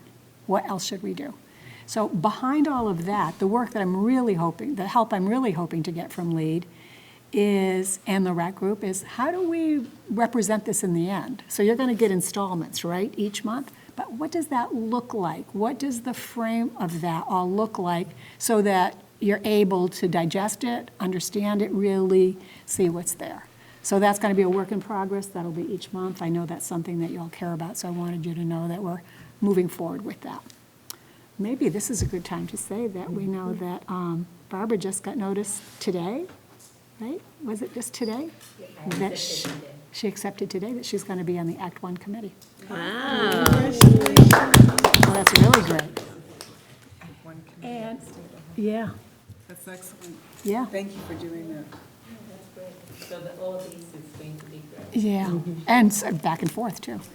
And Jeff put something in the Colt report around courageous conversations, which many of us attended from CVSD, and also Erin was there, which was kind of nice. I was going to say that 9 administrators, 1 teacher leader, and 1 board member. Yeah. She's there We with might have her- been the only with her ones with a school board district. member there, I think. Yeah, yes. Yeah, I encourage you to read that blurb about what the Beyond Diversity seminar was, and it is sort of the foundational, because now we will experience the next level, which is called LEADS. So the leadership team will now take a more systemic view towards the approach to race and equity and diversity, and it is over the next 18 months, sprinkled pretty much monthly, starting in March, so that we can continue this work. So that group that all went to Beyond Diversity will continue. And we have administrators from every school, so they're able to go back and talk with their colleagues. So we've got a pretty good way to let this germinate and keep people informed about the work. And also, we're focusing in LEAD with time to provide updates and a chance to debrief that as well. LEAD We're meetings. really excited about the work. I mean, they asked to schedule another meeting so that the 9 of us who were there could get together and debrief our experience. So it's not that often that you hear, could we schedule another meeting? So that's great. Thank you, Jeff. That's I it. have one question about that. Do you envision at some point that there will be sort of a formalized plan for how this information might be disseminated throughout the district? It sounds like a really exciting program, and it's stretching over 18 months. So I'm just wondering, in the meantime, if there's a way to begin to disseminate this information to faculty and staff, so that everyone is. Yeah, I think it's a fair question. My thinking has been we're going to start putting together some strategic plans, but you're right, the end product may be quite a time from now. Yeah. So I think that that's a conversation we can have with the group that's there in terms of how does this start living in the buildings before the strategic plan is finalized. I think that connects to what was said earlier so many times. We don't know what we don't know. And so even like I just gave you the, like chapter and verse of here's what you're going to get from me, but that could change during the year because maybe we're going to learn something from going to another session, or we'll get a bright idea about how it's much better to share the information in a different way. So I think that no one's standing still. So what we're learning is getting back to the schools. And eventually, maybe that'll look very coordinated, but right now, I mean, I think that the coming up sessions are all about how do we do that work, right? Yeah, and I think we would all say that we need to be armed with more strategies before we're confident enough to go back into our buildings and do this in a way that'll resonate and be authentic. Erin, are you did that through Colchester? Are you continuing with that? So you'll go to these same? Yes. Very good. We could learn from you, too. Yeah. See, it's learning all around. Yep. All right, thanks. Are we done with that? I just actually had a question. I'm sorry, Megan.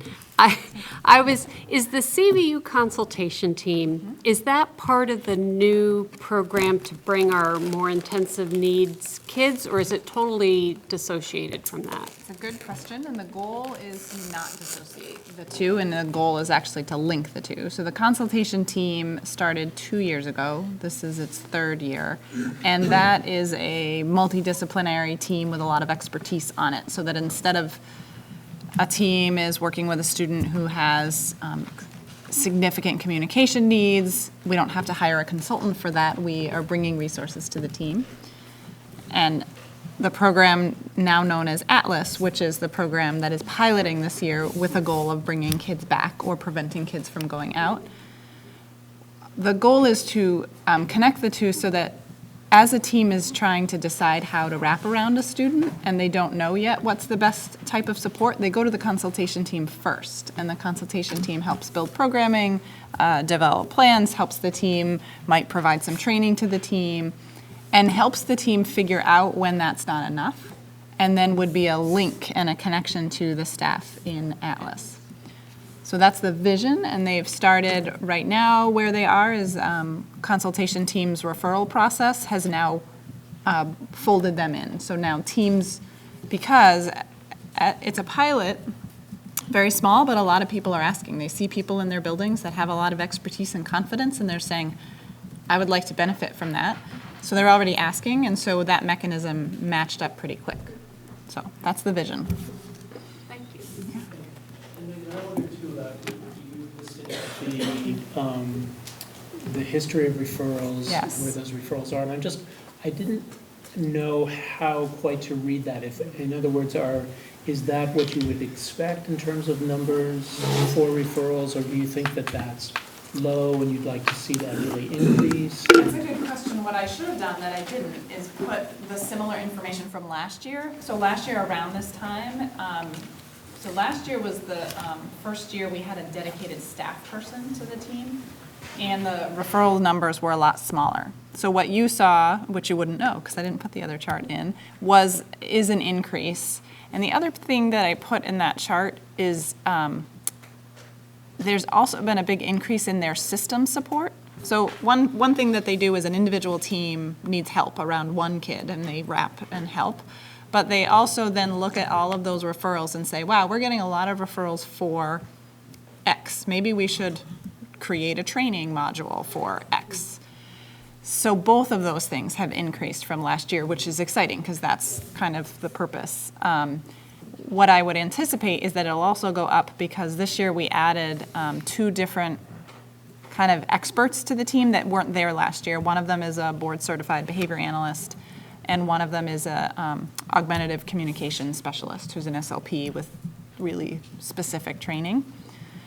So now teams will find their way to that team when they need that help. So I would anticipate they go up, but that's a good question because I think what we should do is illustrate that over time. So you can kind of see it. Yeah. Any other questions on the goal? I have a question about the Atlas and the pulling kids back in or preventing them from being sent out. And I might sound like a total jerk saying this, Well, but I probably said it that way too, and that wasn't the best way. No, I can clarify what I mean. no, I mean, but my question is why? And I'm wondering if it's driven by well, I have thoughts and maybe I should just, So why? the program serves kids on IEPs. I would say that out of the gate. And when kids receive really specialized instruction, part of that process is looking at a continuum of placements because we can meet the needs of a lot of kids here, and our goal is to meet the needs of all kids, but there are some kids who need something pretty specialized that we don't have. And in a system our size, the goal of Atlas is to be another step in that continuum. Right now, or prior to Atlas, we would contract out, usually to the Howard Center, for services that come into our school and wrap around a kid. Or we would have kids that they're not successful here and they need to be somewhere else, and their team makes that decision. All of that still happens. What Atlas is designed to do is give us another layer so that for some kids, we might be able to, we have a program to step them into before they kind of just jump all the way back into the classroom. So I don't know if that answers your question. Yeah, it's sort of,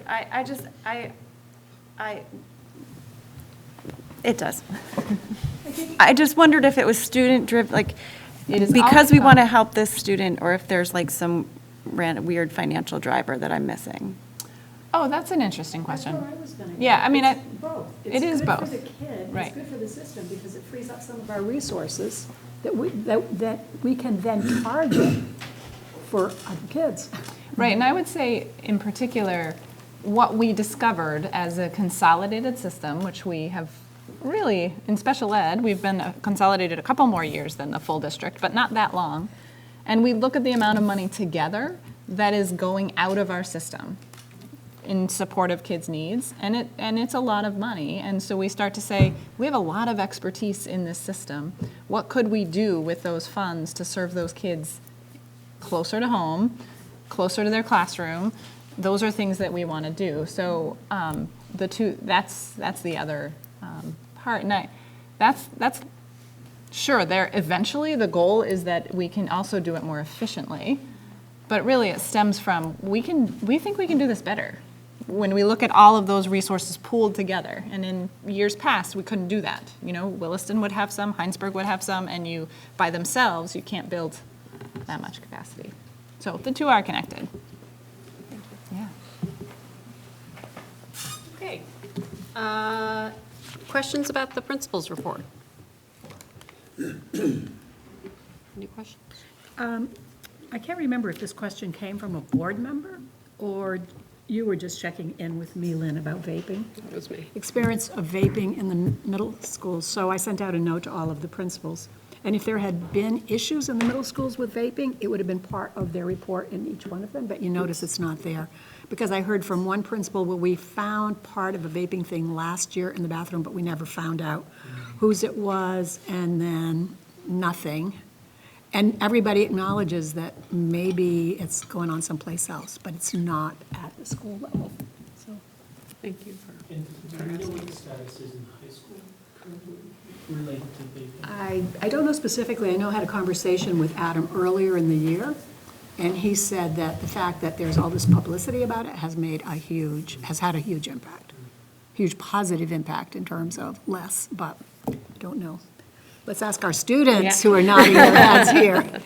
Would you say the same? Much less prevalent. Like, I don't really hear about it a lot anymore. I don't see it a lot. And like, not even kidding, like sophomore year, I saw it happening in my classrooms, and like I haven't even seen anything like even in the hallways this year. Right. And there's a lot of like advertisement about like why you shouldn't do it in our like even in our bathroom stalls. Like there's stuff. I know Dave T's put up love stuff that that's one in the like you bathroom might as well stuff. flush your lungs. Like Right.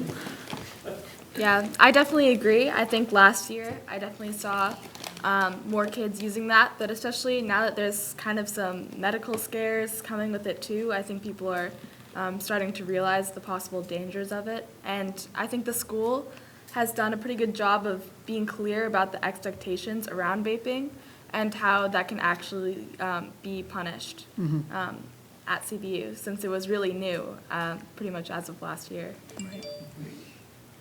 Thanks, guys. It surprised us. Right. Well, so that'll lead right into the student council report. Kate and Elise? You can start off, I'll pick up for you. Awesome. So recently we had Rally in the Valley and Spirit Week.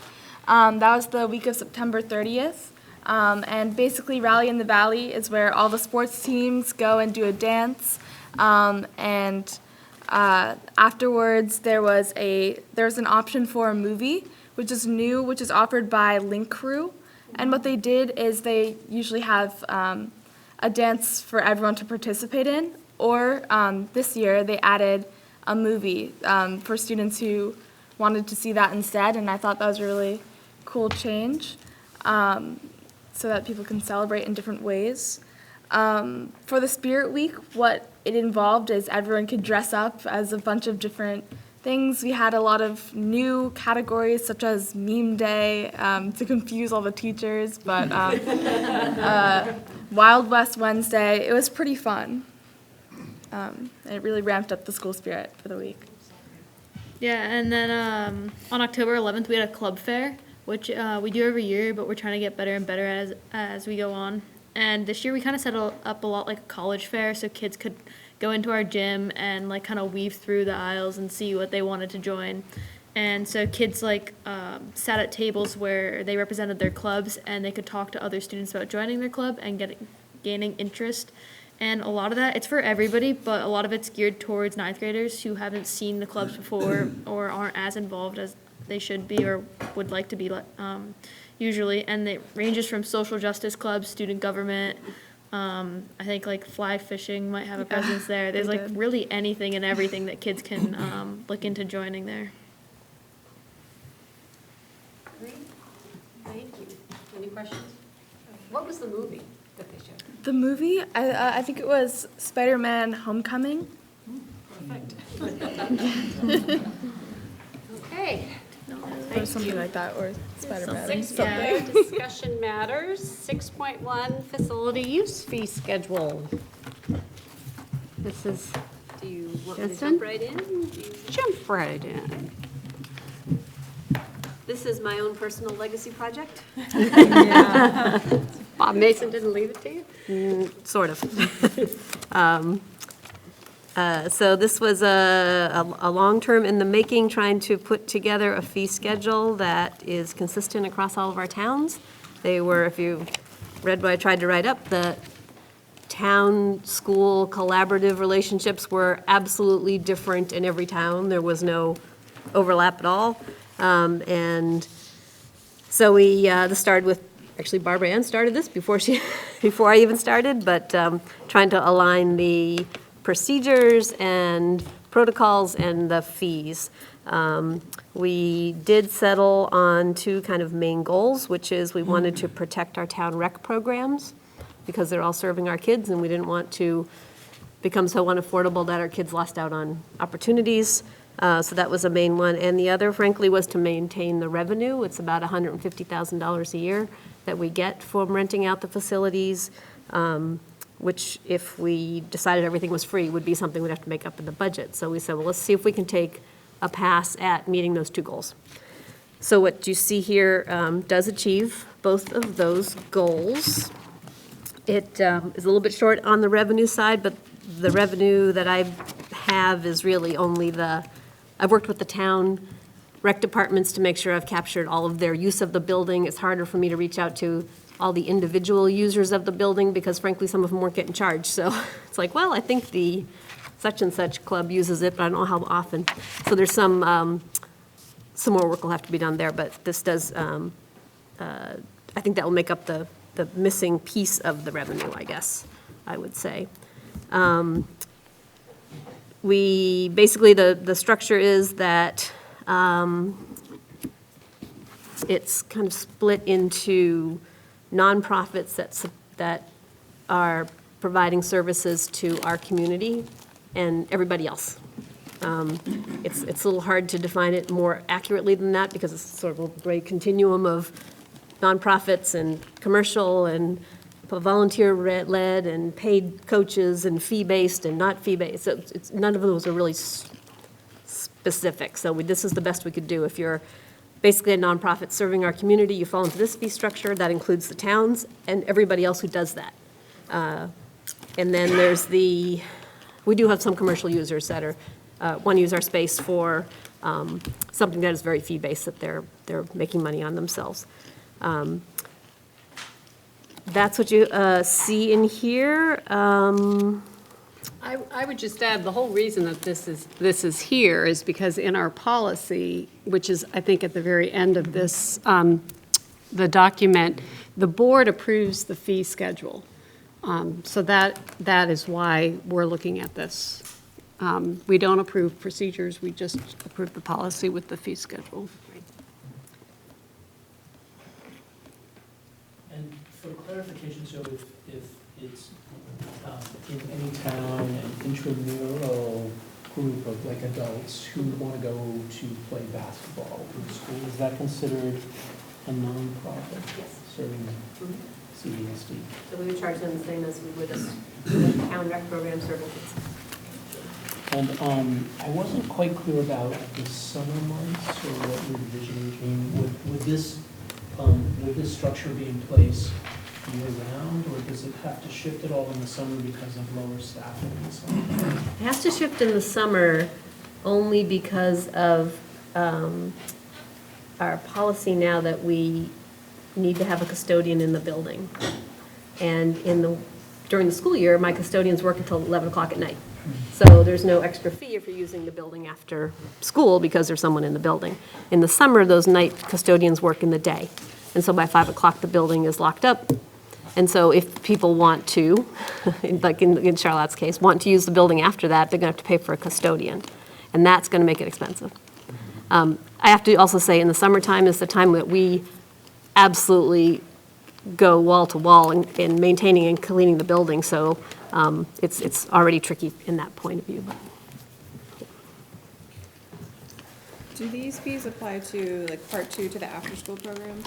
Part 2, we have a separate contract with Part 2, in which they pay us about $70,000. No, actually, it's over $100,000 a year for the use of the building, of all the buildings that they're in, and it's stepping up next year, so they're outside of this contract. I do want to mention the other thing that's outside of these numbers, but you'll see in the procedure, is that we're not going to charge for the use of the buildings for town meeting, but we're not going to charge rent for town meeting. I mean, it kind of feels like that's something that we should do. But there are going to be security fees if we happen to be having school on the day in town meeting, which is another thing that I have been trying to work out with Mary. So we do have a security problem if we have town meeting in a building while school's going on. That's something that's tricky. If in Williston, we're trying to work with the town to not be in the building, but in Charlotte, it's really not that much of an option. So town meeting, we don't intend to charge rent, just a security fee. Yeah. Other questions before our discussion? This is just a discussion item tonight. Action will be next month. Yeah, I was just asking the board. I didn't finish my sentence before I opened it up to the. Anyone else? Okay, Mike. Oh, I don't have any questions. No. Well, one thing that was mentioned, the security fee for, I'm Michael Krasnow, I guess I'm supposed to say me. So I am the chair of the Board of Civil Authority. In that capacity, I'm going to ask this question for Charlotte.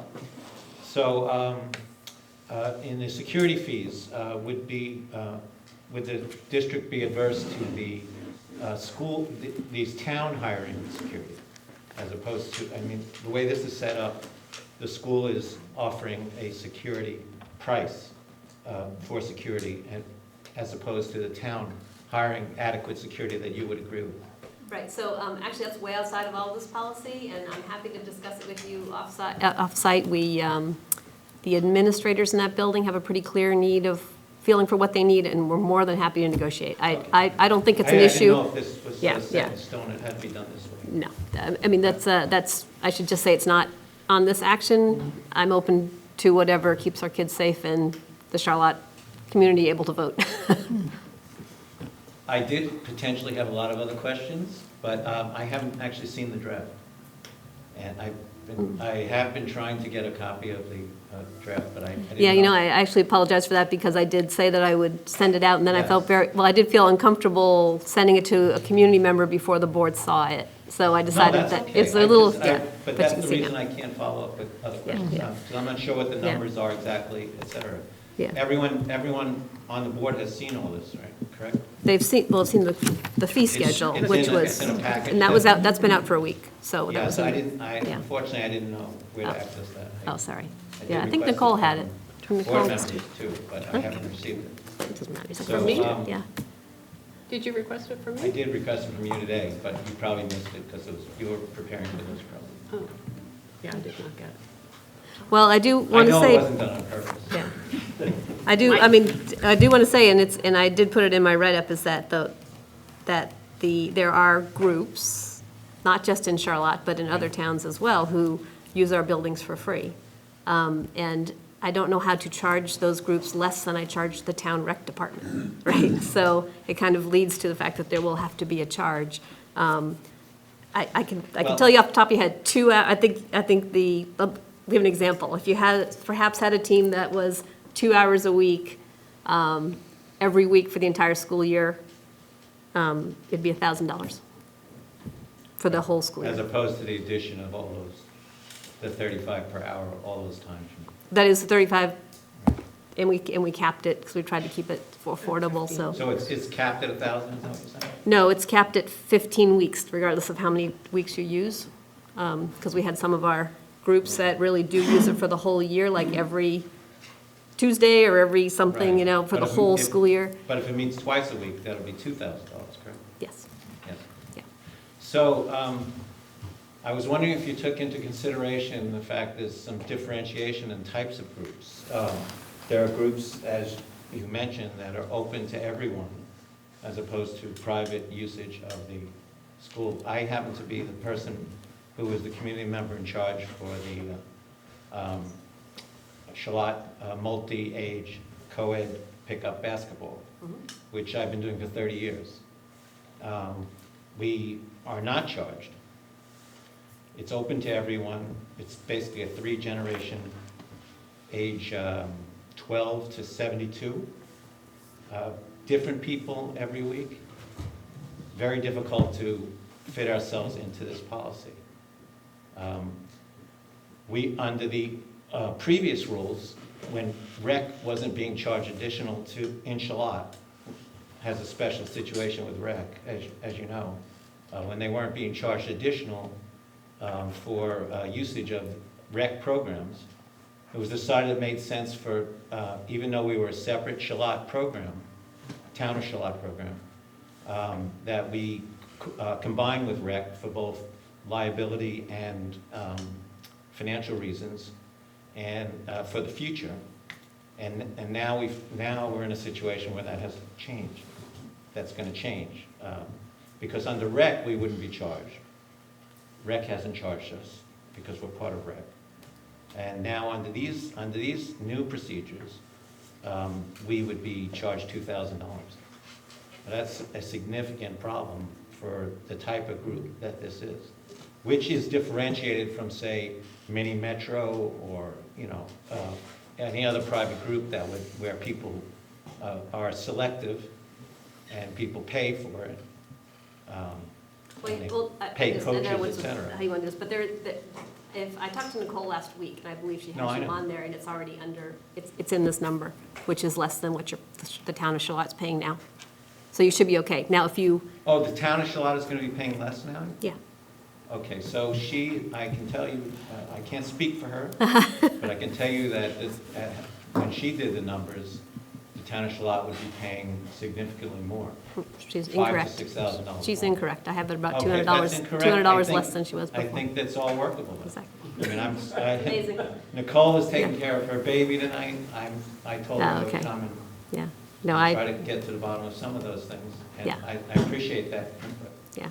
It is, I don't mean to minimize the fact, though, is that there will be groups that will have to pay. And then, yeah, and there's, and, I mean, the only thing I'm thinking of, Lynn, is that I may, you know, for some of these groups, as none of this goes into effect until next school year, right? And so this year, we really want our folks in the buildings to be sharing, this is what it's going to cost you next year, with people, so they have time to prepare. And if there's some groups that really are struggling with how to make that happen, maybe we go take a half step the first year or something. But like I said, I think I think that's going to happen. We're just going to have to work with that, but it's the best I could do with the goals that we had. So this fee schedule will keep the rec programs intact and keep the majority of our revenue intact, so Yep. that we're not looking at budget cuts. Correct. To the tune of that. And you're saying in the worst-case scenario, it'll be revenue neutral for Charlotte, right? Yes. Well, for what you gave me, I'm sure that your program's Yes. on there, yeah. Okay, great. If you'd like to make a donation, however, feel free. Yeah, I will, actually. It's my time. I'm running it for 30 years. Colleen? Well, I think it's important for newer board members to know the long history of this discussion. And, you know, being from Heinsberg, in Heinsberg facilities, we have very few similar situation to Charlotte. So we've been hearing about this in our community for years. this seems, Jean, like you're coming up with something that is kind of addressing the modern times. I mean, we used to, in Heinsberg, have people that had keys to the buildings and would come and go, and now that we have to pay attention to security and so forth and making sure that places are supervised, it's a whole new ballgame, if I use that loosely. But, so I imagine that as people in the community become more aware of this fee schedule and new implementation, as board members, we might hear from community members about it, and just, as you can help us, Jean, understand or provide information to people, that's really helpful. It's going to be primarily, the people who are going to struggle are primarily the people who use the gym. Because Basketball team, pickup basketball is the big one. Right, I mean, the classrooms, we're not charging a fee for use of classrooms, and that includes our music friends across, because that's just a big classroom. Yeah. So we tried to be very conscious of the people who are using our buildings now, not making it hard on them as much as we possibly could. The fields, it shows a field charge here, but frankly, all of our K-8s have cooperative agreements with the town, so that's going to get moved out as we kind of document the MOUs. So I think we're doing a pretty good job of minimizing the impact. It's gym users that are struggling, but I have to maintain the gyms. They're expensive to maintain. Yeah, so, yeah, we should just all be aware that we'll hear about it likely. Right, and So thank you, Michael, have people for call me. I'll see if I coming can figure out what we can do something, but, it needs to be fair, so. This issue, at least in the time that I've been on board, I've heard more from folks, not a ton of folks, but about this issue than I have any other. I think just to ensure the fullness of our discussion, I would acknowledge and add to what you're saying, Colleen, just that, there is a long history with many groups having used, particularly the gym, and having not paid fees, and so I think that right away becomes challenging because that history is in place. And also, one thing that I've heard 2 or 3 times from folks, and I just want to represent this feeling because I think that it's out there, is that I believe that there are folks who really believe that they're already paying for the use of our facilities through the taxes that are being paid. And even though not everyone, of course, makes use of the gym facilities, there are these open opportunities through basketball and volleyball and other activities where anybody can come and use it. So there is that sense that they're already making a payment for these things. I think to your point, Colleen, and yours, Jean, about the fact that we've moved into a different time, and security is driving, and maintenance are driving a number of things that we need to be focused on. And I'm hoping that in addition to any conversations we're having in our own communities, that maybe too that we're finding a way to talk about this issue, maybe through the newsletters or through some way of just underscoring why we've moved in this direction, because it's a change. And just one thing to keep in mind is that while there are some towns that will have to pay, they're also benefiting from the $150,000 that Williston now pays in for the rental of the buildings, right? Yeah. So Williston's going to get a decrease, because I couldn't make everything balance otherwise, to be fair. But, right now, for the last 2 years, the whole district has been benefiting from this $150,000 revenue that Williston has been paying. Mm-hmm. So this is a share. Yeah. If you looked across it, towns like, you all kind of know our splits of how many people are, what our town values are, but, that's $30,000 that Charlotte could be paying if Williston hadn't been paying. Mm-hmm. So, that's a lot more than, so it doesn't help the poor 6 girls on the basketball team who now have to come up with money, right? That's the hard thing. But community-wise, I think this is a fair and equitable distribution of responsibility. And I just want to emphasize the point that Jeff brought up, and I'm glad you did, is I have heard it many, many times, people that don't have kids in the school, the only thing they do is they go play, pick up basketball or some other activity, volunteering their time for community activities, and then to have a fee on top of it. When we've espoused having our schools be part of the community. So I think it's a issue that we need to just kind of spend some time with over the next year prior to implementation and allow some people to weigh in on it. And I know we're kind of bound by policy, protocol, and so forth. And but- budget, I mean, that's one reason we're having this money Right. now, 'cause if you want me to put $150,000 Right. in the budget, I Right. need to know in the next couple of weeks. Right, but Bonnie can help us with communications perhaps too. I think it's a good idea to help us think about it at some point. There was someone, could you just state your name? Yeah, hi, Cindy Provost.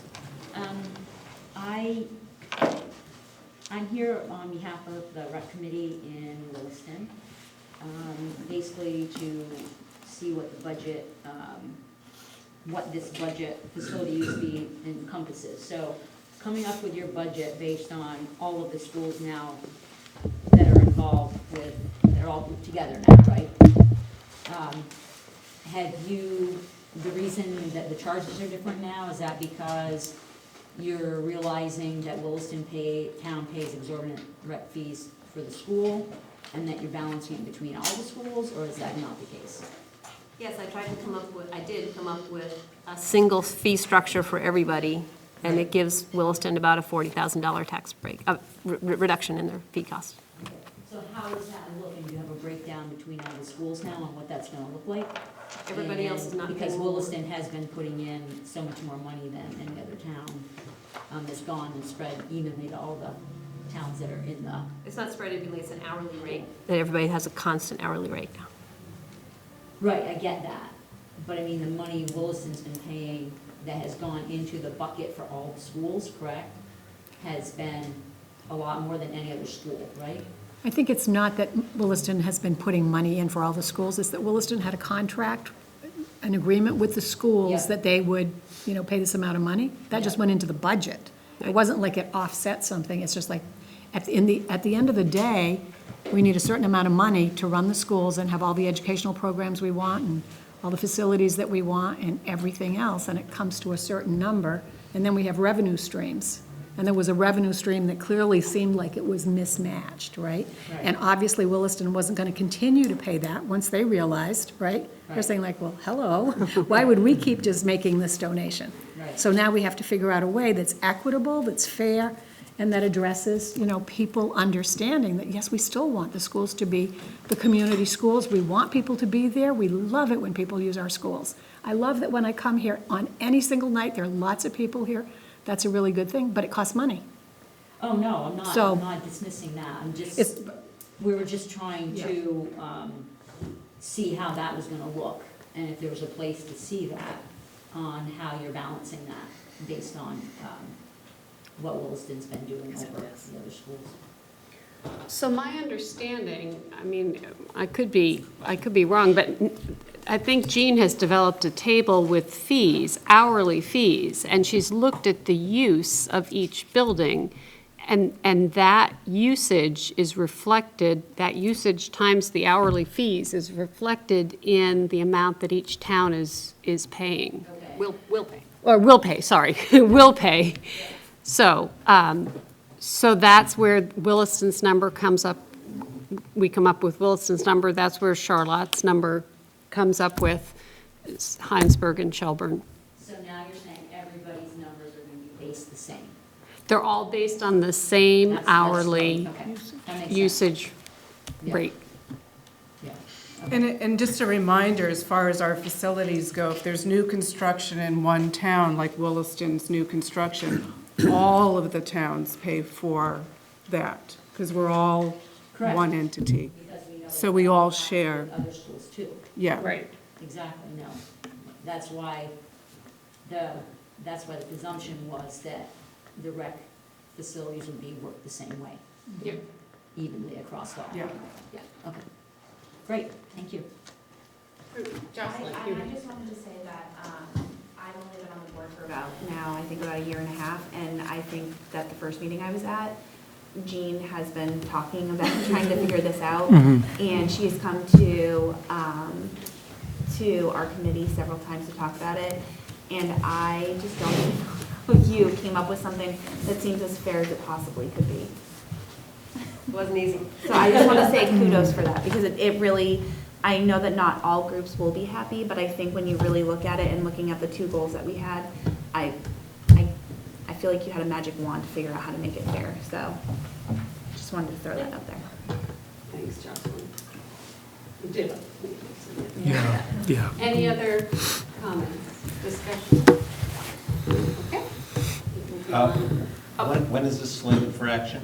Next month, November, third Tuesday in November. And so the board can be taking comments and. Yep, CVSD, school board at cvsdvt.org. At the front end, though. At the front end. Oh, are you talking about that meeting or No, looking for feedback? About feedback. Yeah, up until that point, the email is the best way to get it to the board.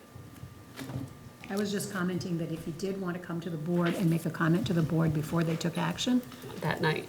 on that night, that would happen at 6 o'clock, That night. that night. So Michael, I will send you a link to our you. agenda that Appreciate has that schedule on it, or the website. So it's also on the website. Okay, anybody else? Any else? Any more questions? Okay. 6.2 budget form debrief. This might be brief.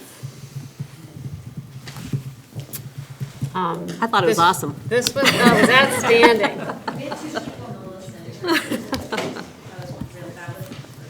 And they were engaged. They were commenting, they were asking questions. Well, A parent with a kindergartner and a parent who is going to have a kindergartner, I believe, next year.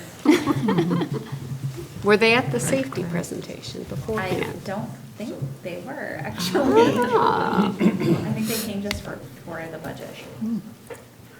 They haven't been freaked out yet by their kid coming home talking about a lot of Oh, so any thoughts? This is our third year of doing it this way? I think it'd be neat, and we talked about this a little bit somewhere, I don't remember where, maybe our committee meeting, if we could have like, each school, each principal do maybe a abbreviated conversation, so the entire community can kind of see what's happening in each school, versus having us breaking it up, because the attendance was low, 2 or 3 people per school. So do we No, it was less combine than it? that. There were 5 people from the public for the whole district. Yeah, so do we have one meeting that shows good work we're doing in the district? Comment, I think that's a good idea that we should consider, Brendan. Ray and I were the only ones in Heinsberg. What I found valuable about our meeting with our principals is Ray and I, as board members, having a conversation with the principals. I've wanted to do that forever. And if 1 or 2 community members had shown up, it would have changed it, right? Oh, yeah. So for us, for me, I found that, and, Ray's saying ditto on it, that was what was valuable about that night. So Dave Connery and I felt the same way about our time with the Shelburne principals, but we should, in my opinion, we should be finding a way to do that that's not also supposedly a public budget forum. It's unfortunate that our turnout is so low on these, but to continue to hold them in the same fashion, year after year, so that 5 people can show up and so we can say, well, we did it, you had your chance. I just don't see it as being productive, and the amount of time that goes into preparing for that by certain people, not me, I just showed up. But, again, I'm just not sure it's a good use of time. If there was something, contentious going on, maybe next year they'll show up because we're starting to charge $25 to use the basketball court, or, whatever the charge is, and we'll get 50 people there. But generally, these are very poorly attended, and they have been for years. So I'm just not sure that there's enough value to continue doing it the way we've been doing it. Do we have enough this is just a thought.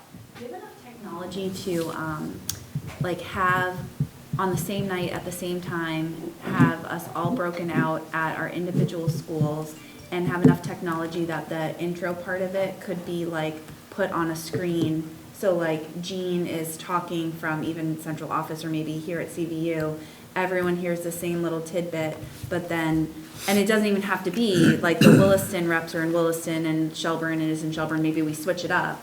But then maybe we would have more people coming if we were like in our literal town. I think attendance was marginally better when it was done in our individual buildings, and yeah, you can't split these folks in, 4 pieces. So, again, it just seems that the public doesn't come out unless there's an issue. And then they come out in droves, but, we've been fortunate and haven't had big issues, and so they've been very poorly attended. It wouldn't hurt, Jeff and I talked a little bit about this, that, yes, it would be really easy for Jean and I or whoever to do the prelude and have that on YouTube or something, I don't know. I don't know how you do it. You can do it Or- live, yeah. Well, but then the chair couldn't be in their town. So we could figure out a way to do it. Or maybe in Charlotte.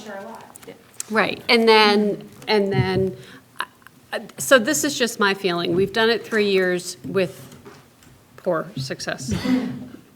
Would it really be hurt to try it 1 year at the individual towns and just see if anything different? It can't get any worse, I guess. It's not to sound like anybody like at the presidential letter, like, what do you have to lose? But really, what do we have to lose?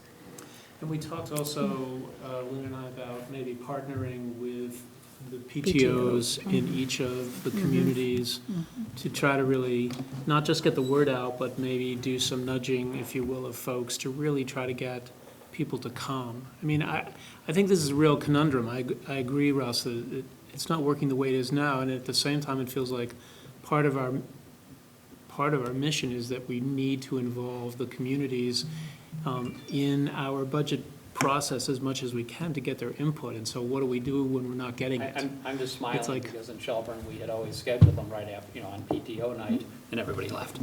Yeah. They went to the PTO meeting. Well, I don't wanna maybe hear about the food, budget, maybe no. food's important, maybe we add some things, I'm not sure what, but. Free Colleen. beer. I was Jocelyn. just gonna say, if it was also at the school and if we could work with the local PTOs, is that, like curriculum night, partially why parents can come out to curriculum night is they offer childcare in the gym. And so I almost wonder if we could make it into like, and I don't know how each town functions, but I know like some of the houses in Williston, they'll do it as almost like as a fundraiser or FAP will provide the childcare. But if there was like something where, if we did it early enough, like 6 o'clock, kids could go play in their local gym with someone watching them, maybe we would. I don't know though. Just thinking if it was like talked about in the school and it was like gonna be sort of a school event, sort of. And I just wanted to add that when there are so few people that show up at these budget forums, to not put too much weight on what any one person says, because it's not representative data at all. One other thing. Oh, Angela's had her hand up. I don't know, I'm thinking like, aren't we trying to solve the wrong problem? Because if people aren't showing up, they aren't interested. I don't think it matters where. They have busy lives and they trust what's happening. That's maybe a more generous way of putting it, but If they don't trust you what have you're doing, they will years. show up. Oh, yeah, sure, well, then they become interested. Exactly. So maybe I'm not phrasing it in the best way, but it seems like the challenge, instead of problem, the challenge might be not where should we have them, how do we get more people to come based on location, but rather how do we get more people to understand they can care, they should, should is not a great word, but, that they have a voice and then they can choose to use it. The survey, how many? So last year, we had about 50 responses. This year, you can, hold on, I have notes on one. These are the 12 responses. It's been on Front Porch Forum 3 times. It's in school newsletters at least 3 times, on the website. a number of different methods, and local papers have published it as well, and 12. Go ahead, Aaron. I guess I just want to support what Russ is saying, that I think that all in all, for the amount of people's time, it is just not, it's hard to look at it and say that that is worth the time and effort. And I've said this before, but I think the only really important place we need to make sure that we consistently communicate and present the budget and have an opportunity for questions and answers is at town meeting. That's where the people are before they vote. And so we should have a consistent practice and message and presentation at those meetings the night before. They happen a little differently in different towns, but my non-Vermont bias here is we have a ton of local control. Most people don't have to even vote on their actual school budgets. So to get people to weigh in before they vote on their school budgets, I think it's an unrealistic goal in some ways. And I would also, I'm sorry, Brendan, just as you're looking at the 12 responses, keep in mind, that's 12 responses out of how many? 25,000 People No we more than have that. in our communities. Yeah, at least. kids. Yeah. But this is a very low-cost, easy way, and low time, Right. to at least allow for some voice. I solicited as many people as I possibly could, everybody that I knew, please come to this. You know, I don't want to have the principals talking to themselves. And overwhelmingly, from my friends, people in the community that I work with, and just people that, you know, I barely know, they said, I don't have a concern over what you guys are doing. The schools are doing great. I love sending my kids there. I have better things to do than listen to what's going on. Actually had one guy actually said, if I have a concern about the school, I'm gonna reach out directly to my kid's teacher because she's always available. So I think that the community is getting what they need in a different way. That's kind of my input. So are we solving the right problem? Is budget forums the right thing to do? I don't know. Do I think we should stop doing them? No. But do I think that we're ever going to get 100 people here? No. I hope not. And we could just have a budget forum, as you suggested earlier, Brendan, that's here, and we're all together, and we hear from each of the principals. I think Jeff said that, or you said it too. But and we hear from each of the principals, and just take it from there. And if people want to show up, they can come, right? But again, you're still asking people to put in a lot of time and effort to prepare for very little value. Except to hear from the principals to inform us about what's going on. It's important work that they're doing, though.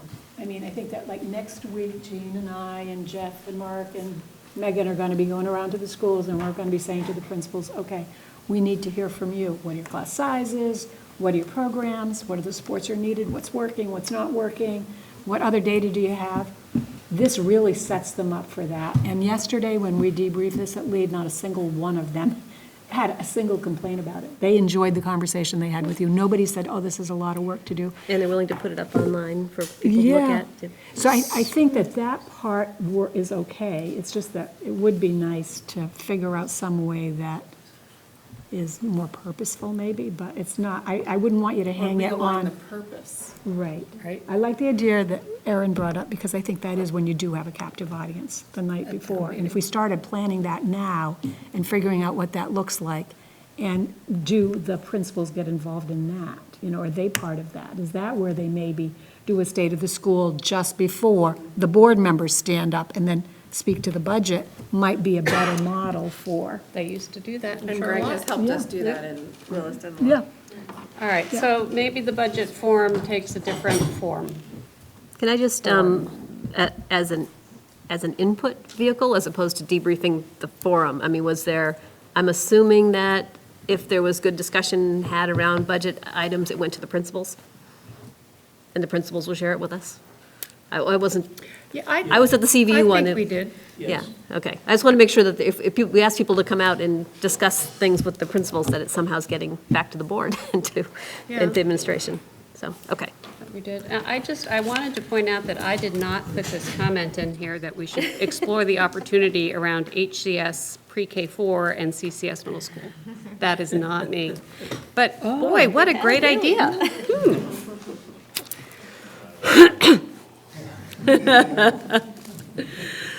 Okay, 6.3, board educational goals for budget.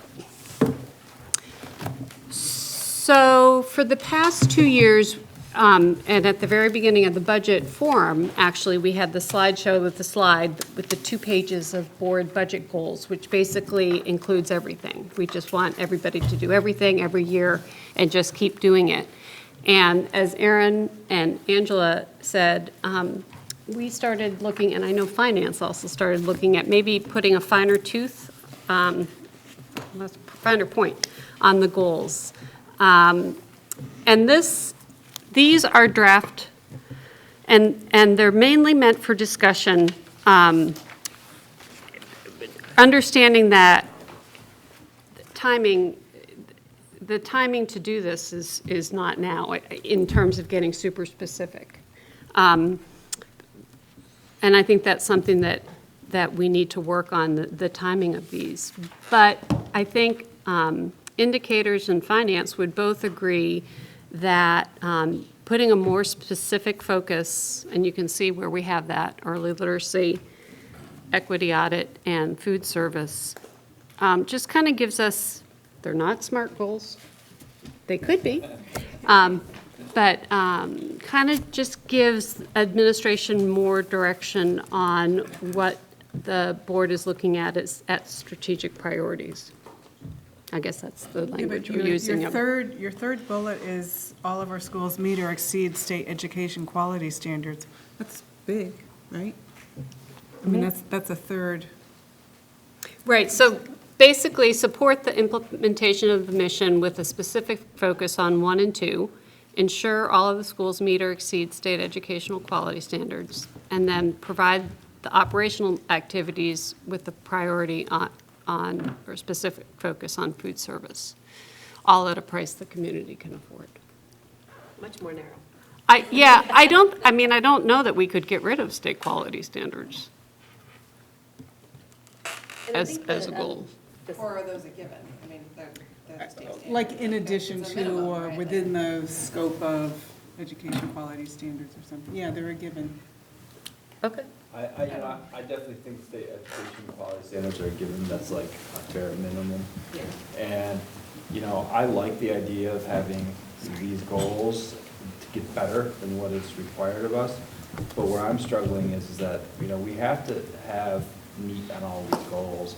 A lot of these goals will require some type of investment from the community, whether it's financial or just how we change something. So I know this is new, and I really appreciate the work, but we need to move it in a way where the goals, have the baseline in it, have what our needs, like what's asked, what are we going to need to get to achieve the goal, and then how do we know when we achieve the goal. So, it's really tough to get, around improving literacy outcomes, but like what exactly are we trying to do with that? I'm glad you asked that question, because I actually looked at the PDSA worksheet that actually outlines what administration is using as a measurement of the literacy goal. I mean, if you really wanted to get specific, we could say we want to increase proficiency levels from fall to spring. Well, that's really specific, actually. I don't want to make it that specific. Huh? I just know that. I love it. Oh. No, because it actually goes into a how. Just the sound of it is great, right? It goes into a how, but it also gives the measures to determine if we succeed. It gives the 4 indicators that are going to demonstrate whether that goal is being met or not. So can I mention that the idea here, what Lynn was bringing in, that with the early literacy outcomes and the finding specifically, was something we talked about a lot in the indicators, in our last indicators committee meeting. And so the idea is that this will change. This specific focus will change, maybe not next year or the year, but it might change in the future. It will change in the future. And the idea that, or sort of the realization that that we've had within the indicators committee is that it's part of that committee's job to report out to the board. And maybe this means I guess quorum is a problem, but a discussion between the indicators committee and the finance committee, but that anything that would appear here as a specific focus, or what we might call a strategic priority, would be well backed up, would have all this documentation, because it's all generated from, well, Jeff and Megan. And it's not in any way arbitrary. And it would have everything, you could look at everything to see why it's needed, what it's going to do, and you could get as specific as you wanted to. Yeah, that would be great, like I said, just kind of, where do we start, where are we now, where are we ending, and how are we going to get there, and what resources do we need? Right, versus, this feels like apple pie. Everybody loves apple pie, right? So what, these two? Yeah, I'm being cynical, I know. Yeah. No, no, it's good. But remind me where this came from and what we're asked to do with it? What, the board budget goals? The board budget goals, it's a discussion, and how is it developed, and what are you asking of board members? So in the past, we've always voted on the board budget goals, and they've always been part of, this is what we want our budget to achieve.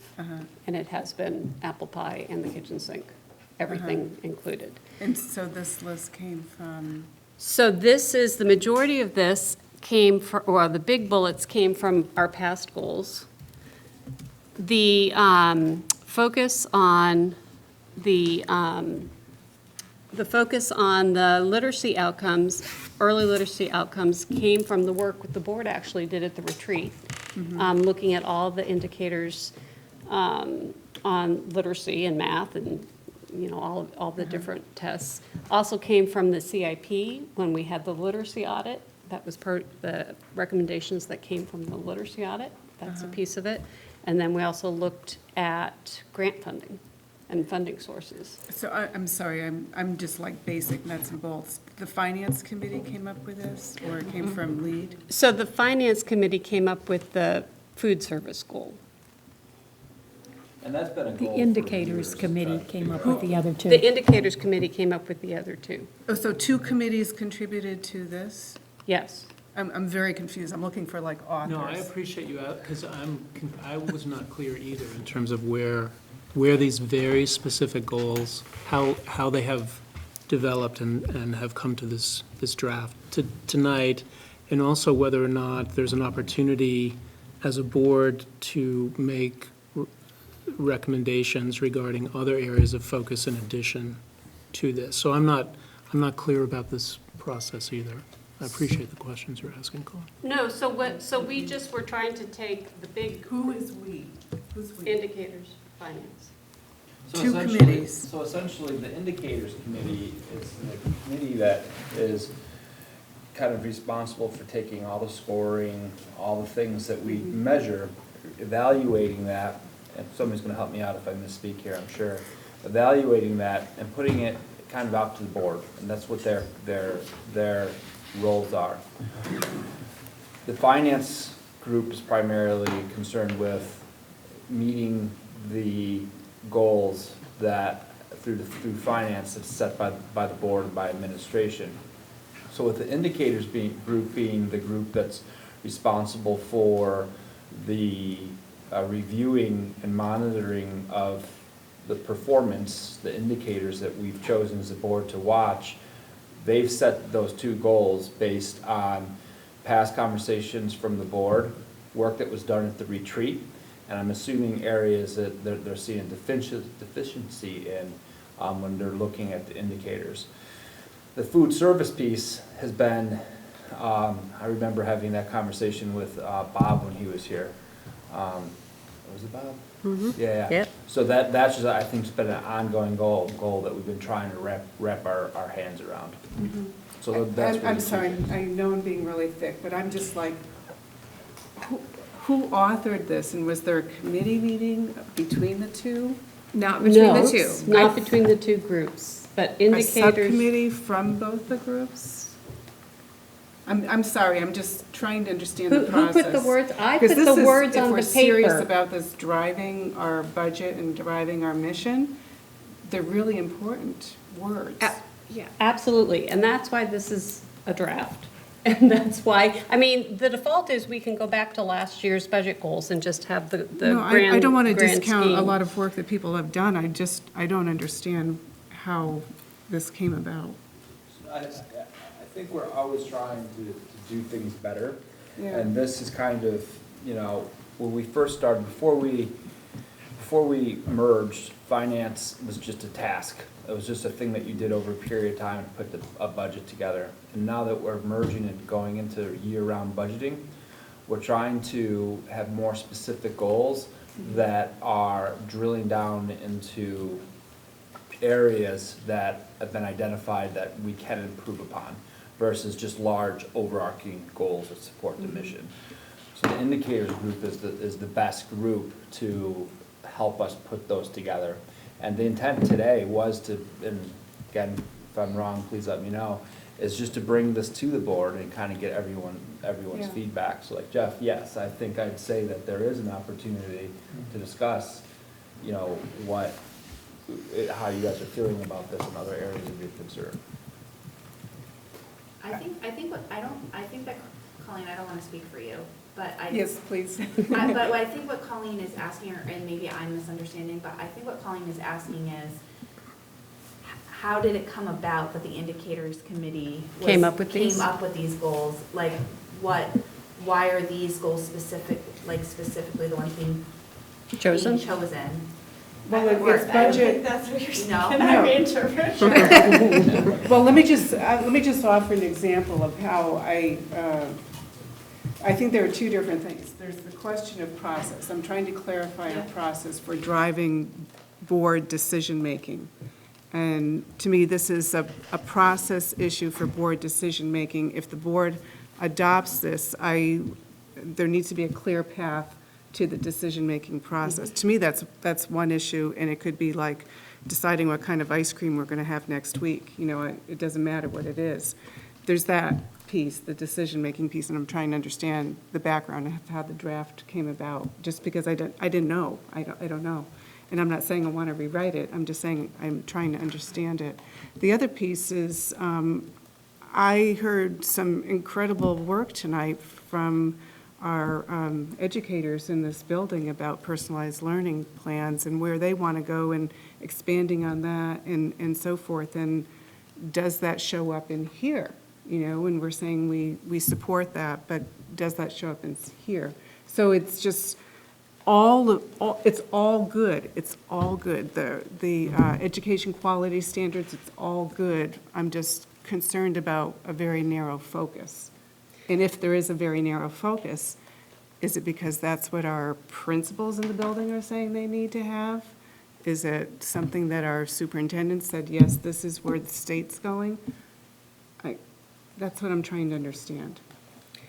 I think this came about somewhat organically in our last meeting as we continued to just dive into data with Jeff and Megan and try to, because I feel like on the indicators committee, I feel like sort of a sham chairwoman here, I've been trying to like lead something that I don't quite understand what we are doing yet, and we keep trying to figure it out.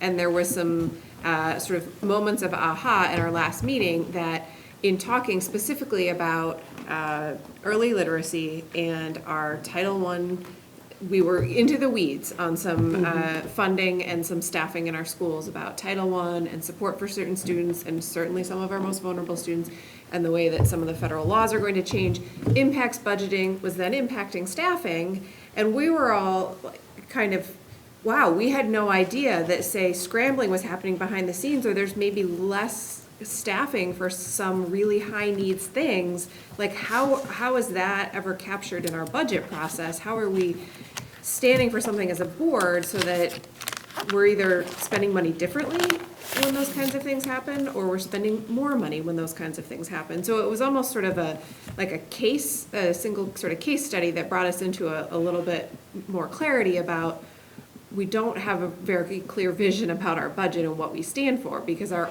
old budget goals were sort of, are a list of kind of everything, like including great stuff, but, you know, and everything. And if we ultimately have to make choices, depending on what the numbers end up being, we aren't making those choices as a board, but we're providing vision and some direction. And if we go back to our board, like the notes from the board retreat, the things that came up again and again were our concern about low SES students, about an ELL population bubble in Williston, about homeless students in Shelburne, about certain student groups. And so if we're serious about those being our concerns, then how can we create a strategic focus in the budget that will support or protect certain priorities? So early literacy has come up in some ways just because it was some of the information we were looking at, and then getting a deeper sense of how much work is happening across the district with early literacy, some in some districts more than others. Knowing, Elaine, you talk all the time about that sort of third grade reading being such an important benchmark, that it was starting to feel like, okay, well, maybe this is a place we're already doing some good work, and it's a pretty good proxy for some of the concerns we're having about achievement gap, about equity, And it was a very big piece of the CIP, that one of the big MTSS goals was this literacy. I have to be clear about what I'm asking here. I'm asking for us to think about our role as board members. We are board members. We are not administrators in the building. We hire super fantastic administrators to drive decisions about focus in the schools, of the activities that are going to occur in the school. Our role as board members is to support these excellent administrators that we hire. If they tell us we're going to do literacy for 3 years or whatever the project is, we need to listen to that and say, yes, we affirm it, and then put that into our board goals.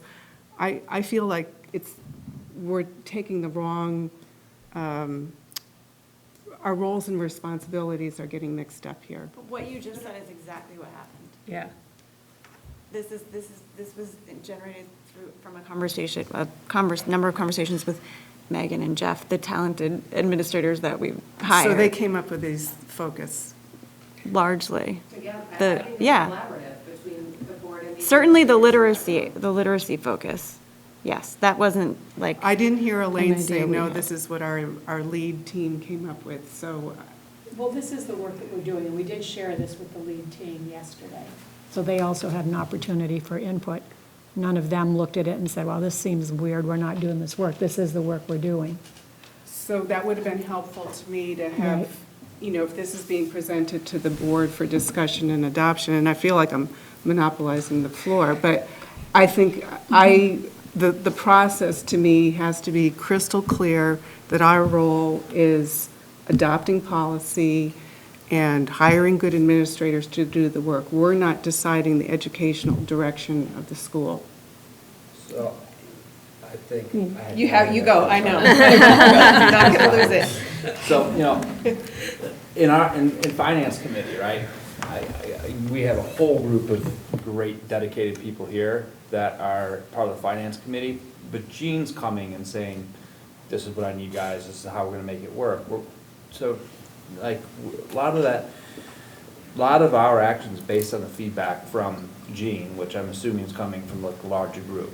And like the indicators committee, you know, they work very close with Jeff and they work very close with Megan, so they have that administration on that team. So really, when I'm getting stuff from the indicators committee, and I'm looking at this, we had this conversation before it came here, and you and I talked about it today, Lynn, but I'm assuming that there's a touch of administration on it. They're saying that's what they need.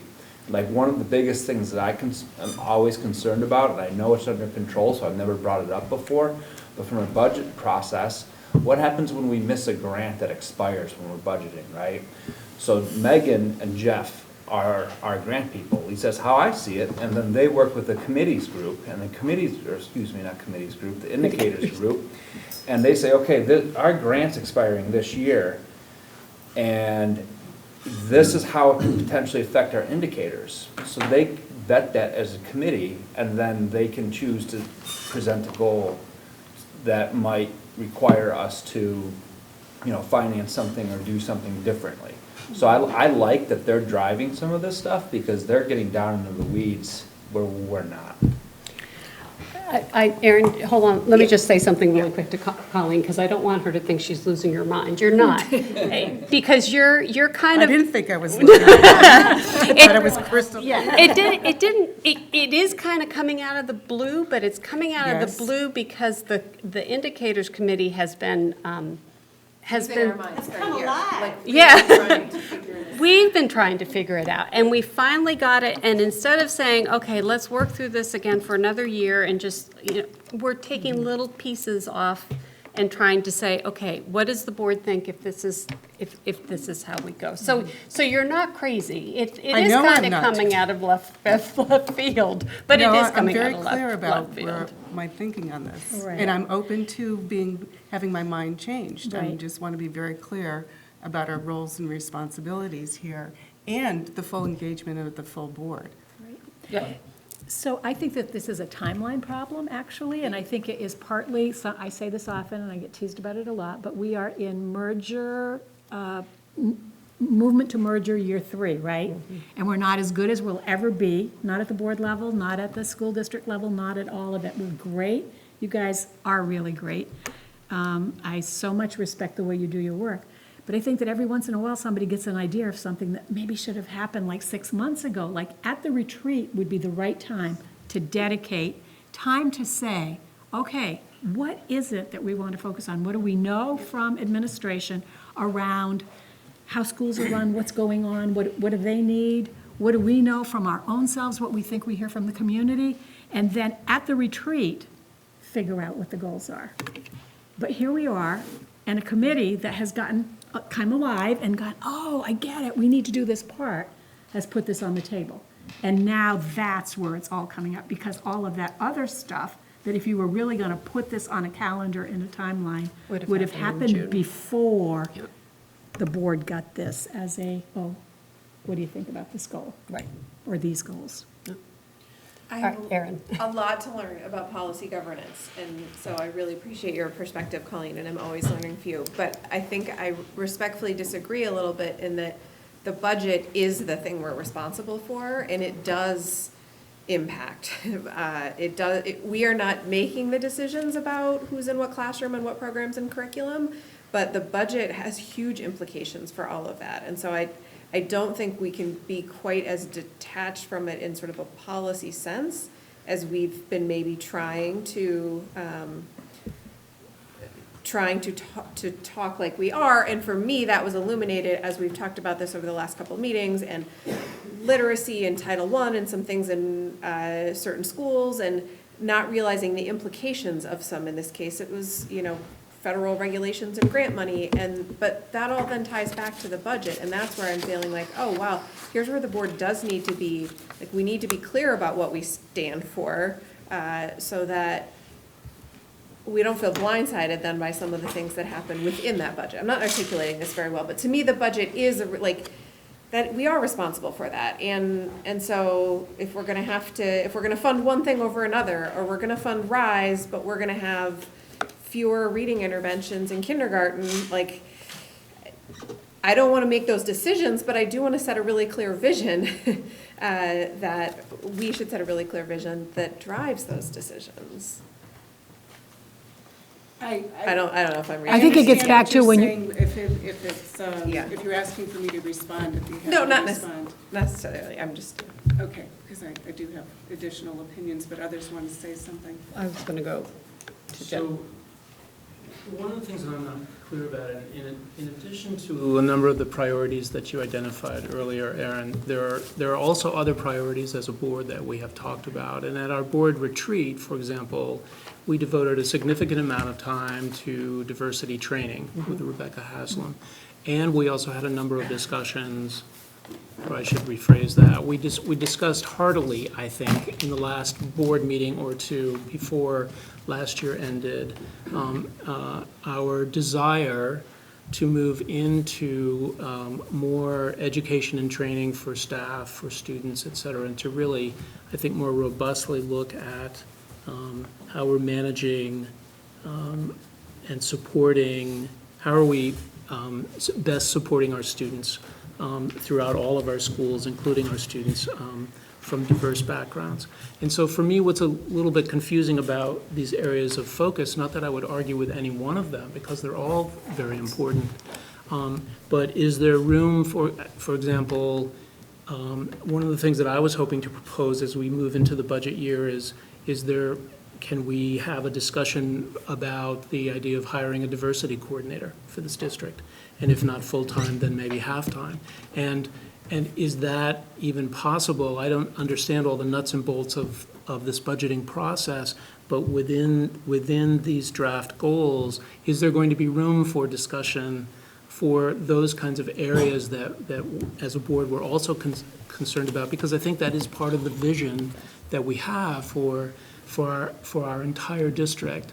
And I'm just not sure how that fits in with this draft. So actually, there is a B, the supporting the findings of the equity audit is one of the goals. And what we actually went around and around, and then I drove home and wrote an email saying, no, it's not a how, it's not a what, it's a how. We just need to be really clear that our goals are whats, that they're not hows. And so actually it was, well, do you put in a director of equity? And then, but that's a how. We need to define the what and let them define Well, I just heard from Erin the. something completely different. She said when it comes to a decision-making about whether or not to hire or apply resources to literacy, that the board's direction is applying resources to literacy. So yes, money drives practice. But what Erin said was that she wants to make sure that early literacy is a priority over, I don't know, buying school buses. It's not, it's not. Well, that's exactly what Jeff is saying. No. It's not saying I need to hire 15 reading specialists or I need to do this. The board isn't saying you need to hire reading specialists, you need to do this specific program. The board is saying, we want you to focus on early literacy so that we see improvements in these scores. And those are the goals that we give to our superintendent, and the superintendent comes back to us and says, for us to be able to do this, our administrative team feels we need to go in this direction, give me a budget that supports it. Well, right? But we've also, It's not us making that well, but decision. we've kind of hamstrung them too, because we've also said, you don't have unlimited money. You've got 2.7%. So within that, do all these things. And if you do have to make cuts and if you do have to prioritize, this is what the board wants the priority to be. It is a little different than we've ever done it before. I don't think we've ever, we're not like Essex that says, everybody increase your reading scores to 90% proficient. This is just putting a little bit finer tooth. And back to the story about like we are in transition year 3 or 4, whatever it is. Just today, Megan, Jeff, and I sat down and developed a process and timeline for accepting from the entire staff CVSD level decision packets, right? Because we realized, that was a place, we realized it because we got one. We go, what do we do with this, right? So that's something that the board hasn't experienced yet, and some of these things will come up through that way, right? Some of the very things that you're talking about might be one that we will consider, and then we'll decide, to your point, does it come forward or not, based on, the review process that we have. But, so there's some elements of how we do business that we haven't fully fleshed out. And it feels to me like we're just in the middle of all of it right now without having the clear paper that says this is how we will get to this. I think that's partly your point. The We need to decision-making process has to be and the very clear. timeline, and where are the inputs, and how do we get to the words that are on this page? How we make decisions is one of the most important things we do here. Angela.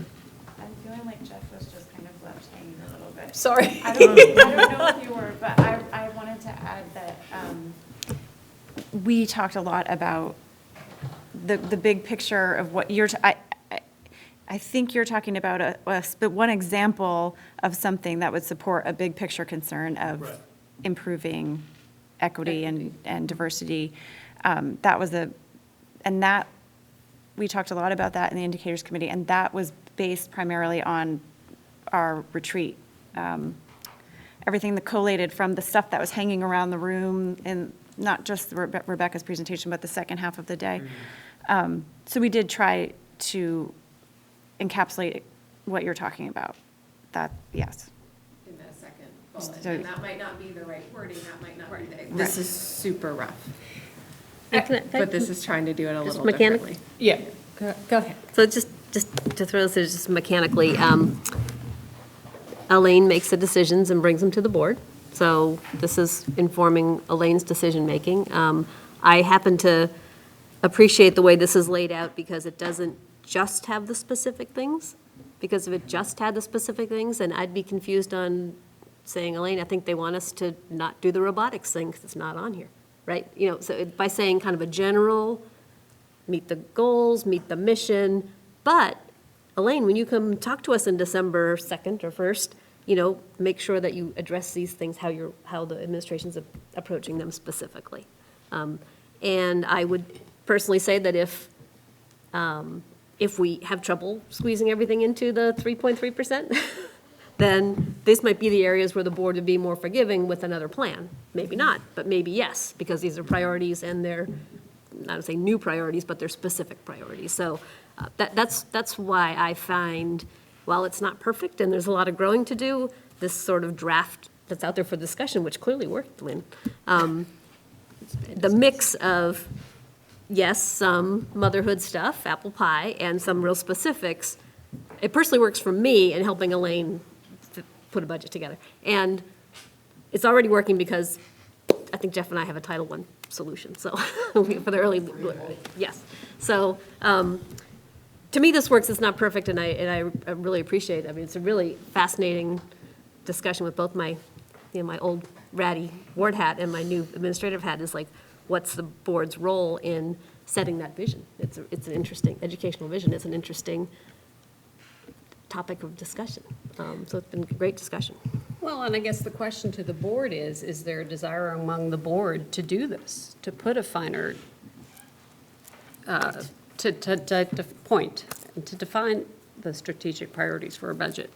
I mean, To do it this year, sort of muddling our way through, not in an ideal process or timeline, but knowing then we will continue, perhaps at the indicators committee level, to refine the process so that the retreat, so that we can be lining things up a little bit more cleanly. But some of it's never gonna line up that cleanly. I mean, we work in this tough environment where you're writing a budget before we know enrollment for next year, before we know special ed funding.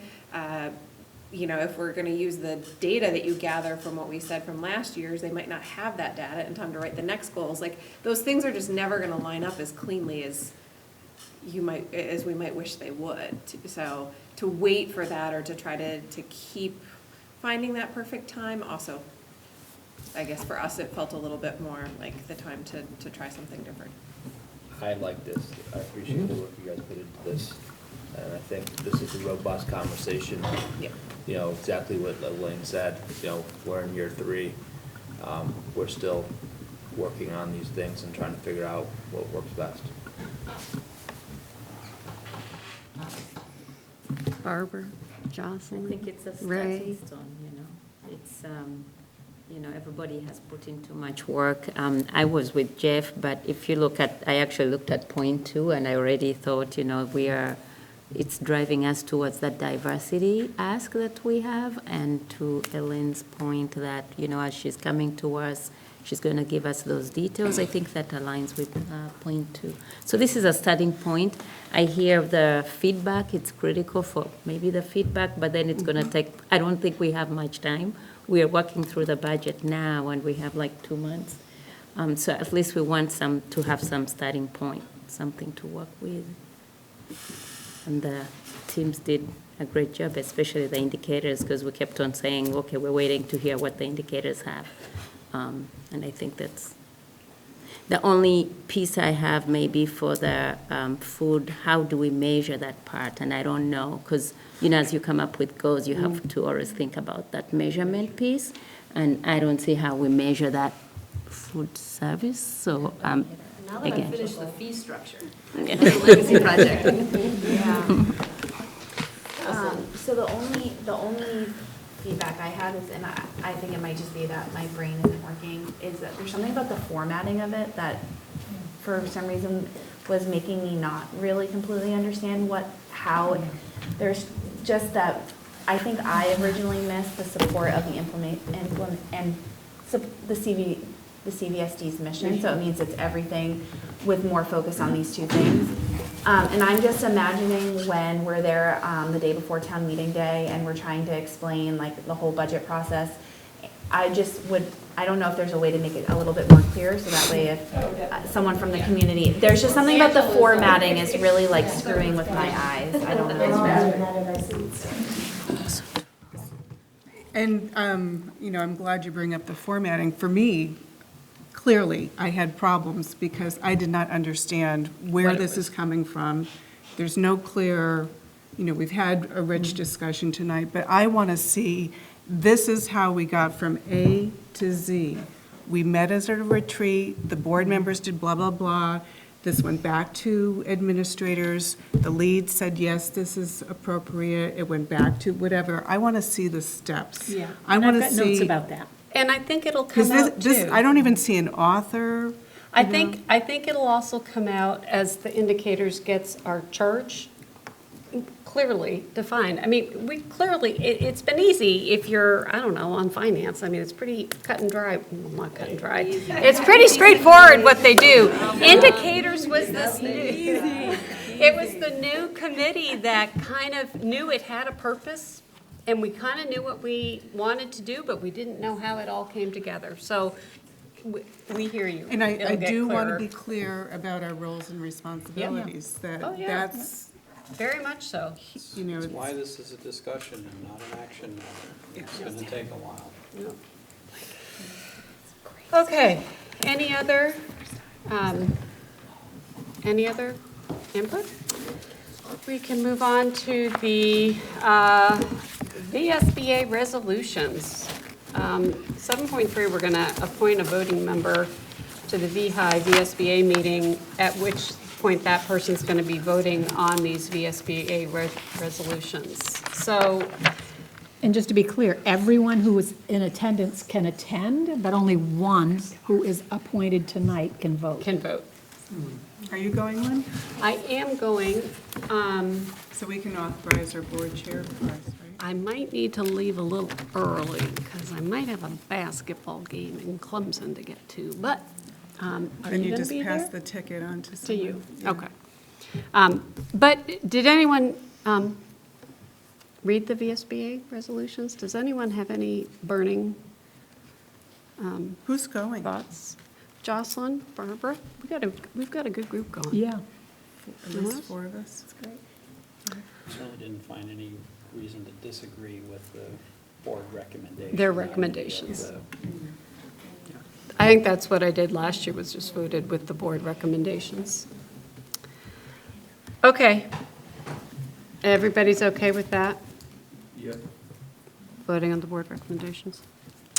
All right. We'll move on to 7.0, action matters. 7.1, affirm board financial goals for budget. Do I have a motion? Second? Second. Discussion? So we had spoken last month about changing the methodology for setting the target that you give the superintendent. And so so what I did was I took the information from the executive session and what we had decided and put it together into the model. It ends up with a 3.3% year-to-year increase in spending. And then the second piece of the methodology we talked about was not measuring just spending, but net ed spending per equalized pupil, which takes into account revenues and it takes into account the number of students in the building. What we didn't quite talk about was how that turns into how all that translates into a bottom line target, like what's the actual target. So my simplest proposal would be that bottom line number would also be 3.3% as the target. If you, as I know many of you numbers people did, if you looked at the strategic model that's here, you'll see that it actually comes out to be the net ed spending per equalized pupil is actually a 3.4% increase, and that has to do with how much money we allocate from the fund balance.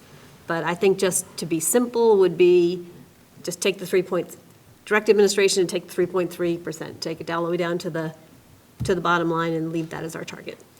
So that's what that's what the proposal is, and I appreciate your support. Any questions?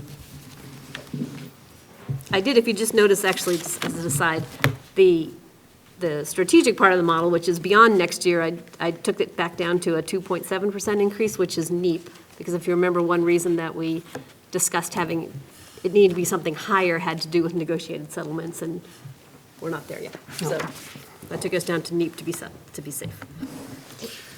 I think the cost of living adjustment for Social Security was 1.7% for next year, but that's not one of our indicators, so 3.3 it is. So Gina, I just have one question. So healthcare is projected to be a 12% increase? 12.9. 12.9, but I'm not clear about how that then reconciles with, it's going to be another year before the state plan comes into place, not this coming year, or? The premium, we know how much the premiums are going up next year. We do not know what our share of that premium will be. I am hopeful, truthfully, that it will be July 1st, I want to get 2021, when the new state plans come into place, but we don't even know that, truthfully. So this is just based on what we know. What we know and how the share that we've been operating with. Yes. Already. And the assumption is that if there's a give or take on the healthcare percentage, it would be offset in salary. Mhm. So we just go with what we have today and Yep. hope that that stays. Any other discussion about setting the target at 3.3? All those in favor signify by saying aye. Aye. Those opposed? Okay, motion passes. See, it's way simpler than the indicators can. Hey. I'll make you sit through. Yeah, we have to get together. 7.2, policy adoption. Do I have a motion to adopt the proposed flag policy? Ray moved. Is there a second? Second. Discussion. Colleen? Mark? Sure, I'll start, and then Mark and other team members can fill in. As you know, we went, the committee brought this back for a discussion after there was discussion in May from board members who wanted to revisit the possibility of the flag policy applying to the K-8 buildings. The board was all over the place on that, with different perspectives on it, wanting to empower the younger students, but also concern about whether their readiness for it and so forth. And administrators went, Mark and Elaine will have to fill in this piece, but we heard from administrators that they would prefer to leave the policy at the high school level. So what's coming back to you is the policy that was presented last May, and it clarifies that the policy applies to the K-8 buildings, to the high school only, and that it's up to the administration to decide the protocol for how to apply and adopt. Mark, you want to fill in? No, that's a good summary. What you're seeing is essentially what was brought in May. In fact, there's two K-8 principals who are sitting on the policy committee. Excuse me, who we heard from at the end of September, who echoed what Colleen just said, and Elaine gathered information from all the K-8 principals at one point. So this was the committee's recommendation. I think it's a great policy. The only concern that I have is item number 7. It states that the flag requested to be flown shall be presented, shall be the professional quality, and shall be smaller than the United States and or the state of Vermont flag. That and or in there, I think it should just be and. Well, there might only be 2 flags. Well, you wouldn't fly the Vermont state flag and By not the itself. United States flag. Oh, I see. I see. Well, I could. I'll leave it up to our wordsmither.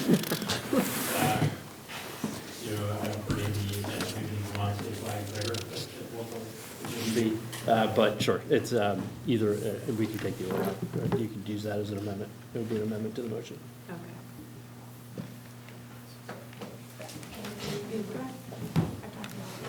I've talked a lot. So I first want to say that I appreciate everything the policy committee has been doing for this policy. And I appreciate that, that in May, it was definitely a request from some people on the board about how the administrators felt and what they would want. And so I appreciate that we got that feedback. However, and I was struggling with this last night when I was reading through the policy, and then I just felt like while I was sitting here, especially listening to the teachers that were sitting in this room talking about empowerment and talking about personalization and just a lot of things that people were saying, like that we're building citizens, that we're that our focus is on equity and on diversity, that I really struggle with after especially going through the schools last week, I think it was last week, and walking into one of the pods in Wilson Central School with 5th through 8th graders, and they're working on these really cool projects where they're definitely delving into diversity and racial inequality, and they're having these big conversations being supported by amazing staff that we have, that are being supported by the amazing administrators that we have, that I think that we will be doing a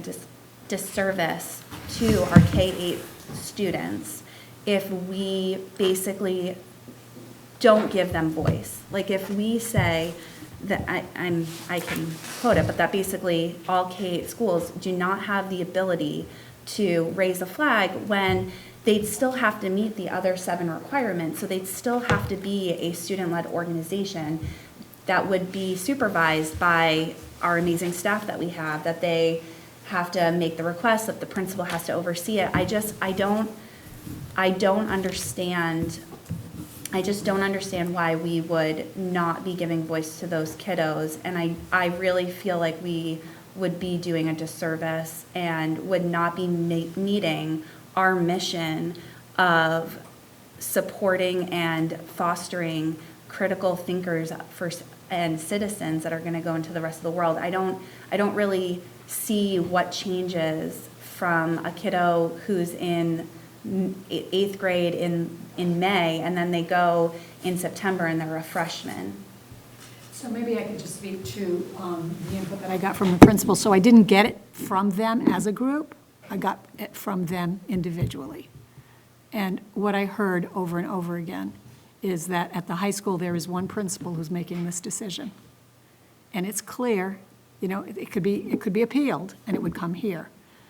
At the K-8s, we have many principals. And unless we figure out a structure for figuring out how they figure out with each other, how they're going to react to each thing, that they don't want that.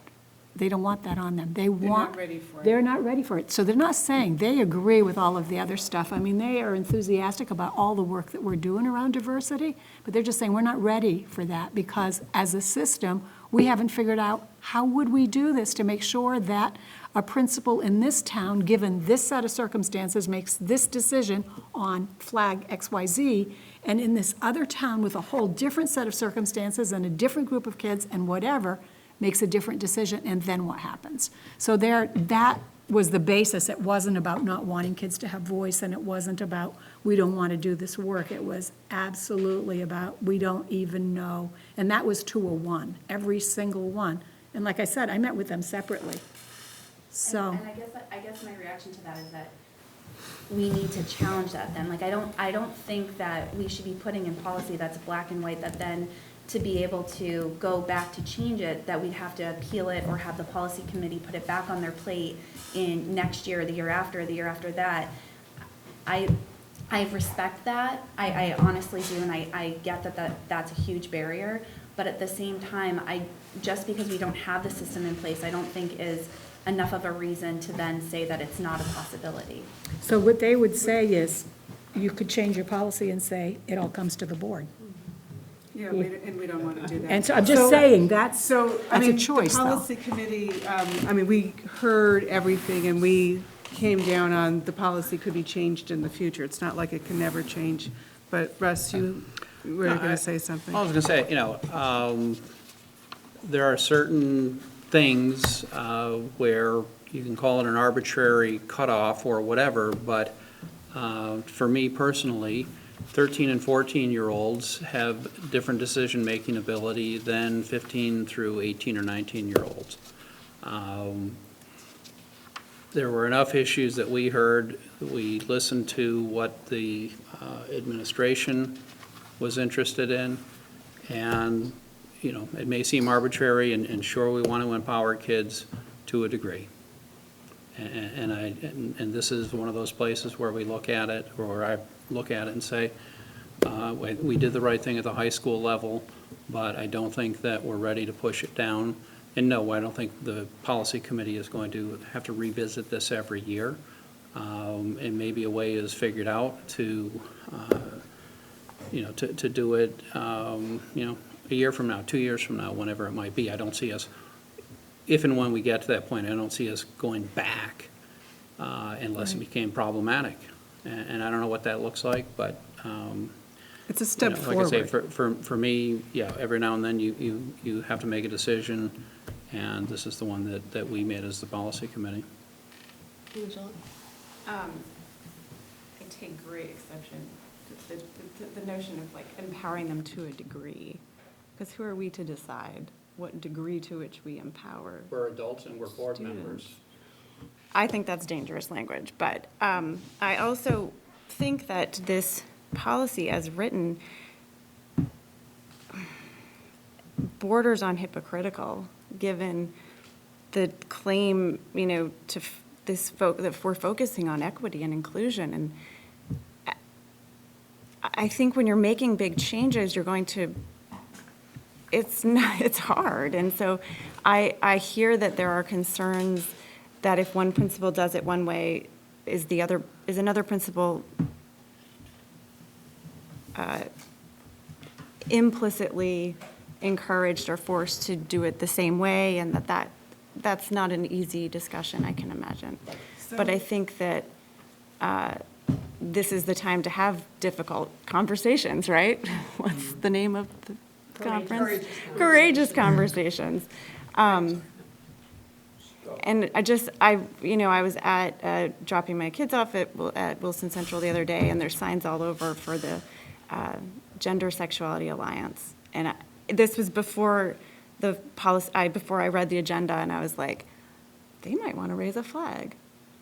And why shouldn't they? So when we were, can I just jump in and say, when we were here at CVU yesterday, it was Indigenous Peoples' Day, and they raised a flag in the cafeteria. There's nothing here that says they can't raise a flag in the cafeteria and have some kind of way to do that at the school. This is about flagpoles, right? So that's a distinction. And flagpoles are distinctly government speech, district speech. It's not the kids' First Amendment speech. That's not what the flagpole represents. It represents district speech. I always like small tests of change. This is a uncharted territory for us, and I think that, having this policy as written and maybe revisit in 2 or 3 years and get principal feedback after seeing how this plays out would be the right thing to do. Because what I'm hearing right now is that all of us have very different personal beliefs what should be and what shouldn't be, but what we have, that's a fact, is that we have administration and all the principals saying, I'm not comfortable I'm comfortable with the policy as written. So, we want to be, I wouldn't, no matter how I feel about this policy, I wouldn't be comfortable going back to administration and saying, I know the majority of you guys feel this way, but we want to do something different.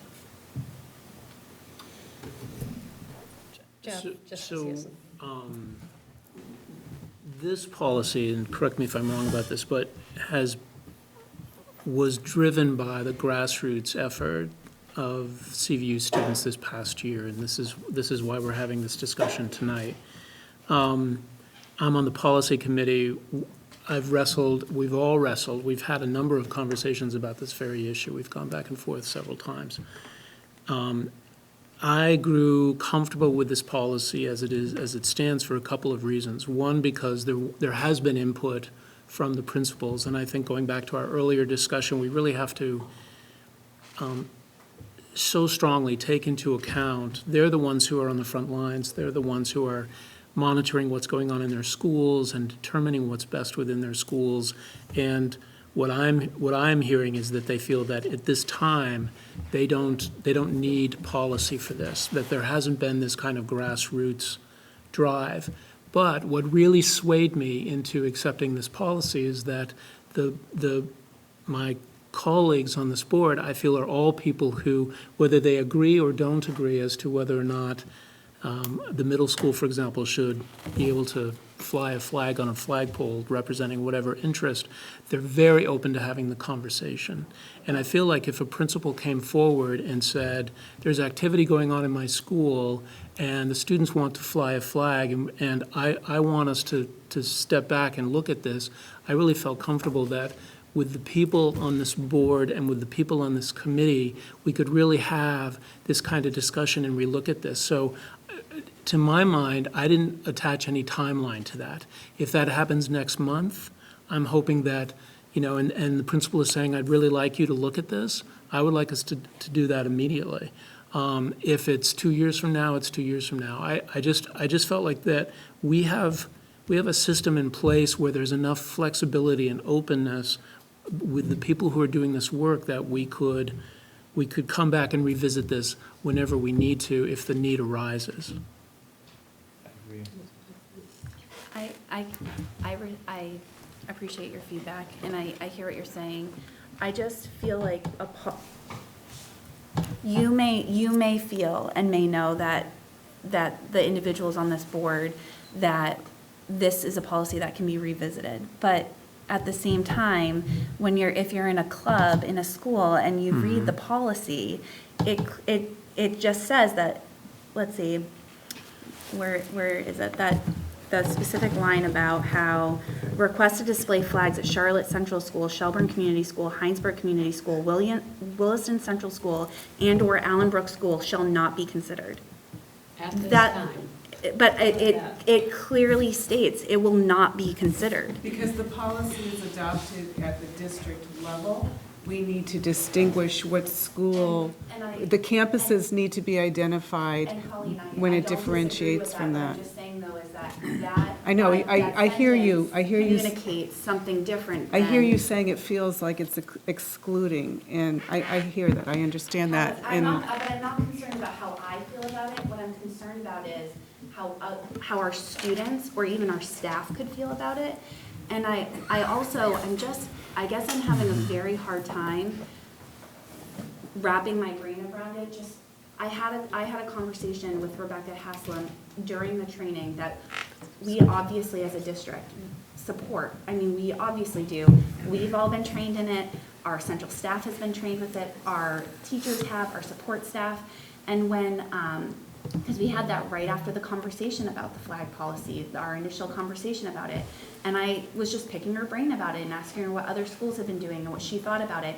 And when I said, I think that we might only do the high school, I mean, she went, why? Like, that was her reaction. And so we talked about it and about how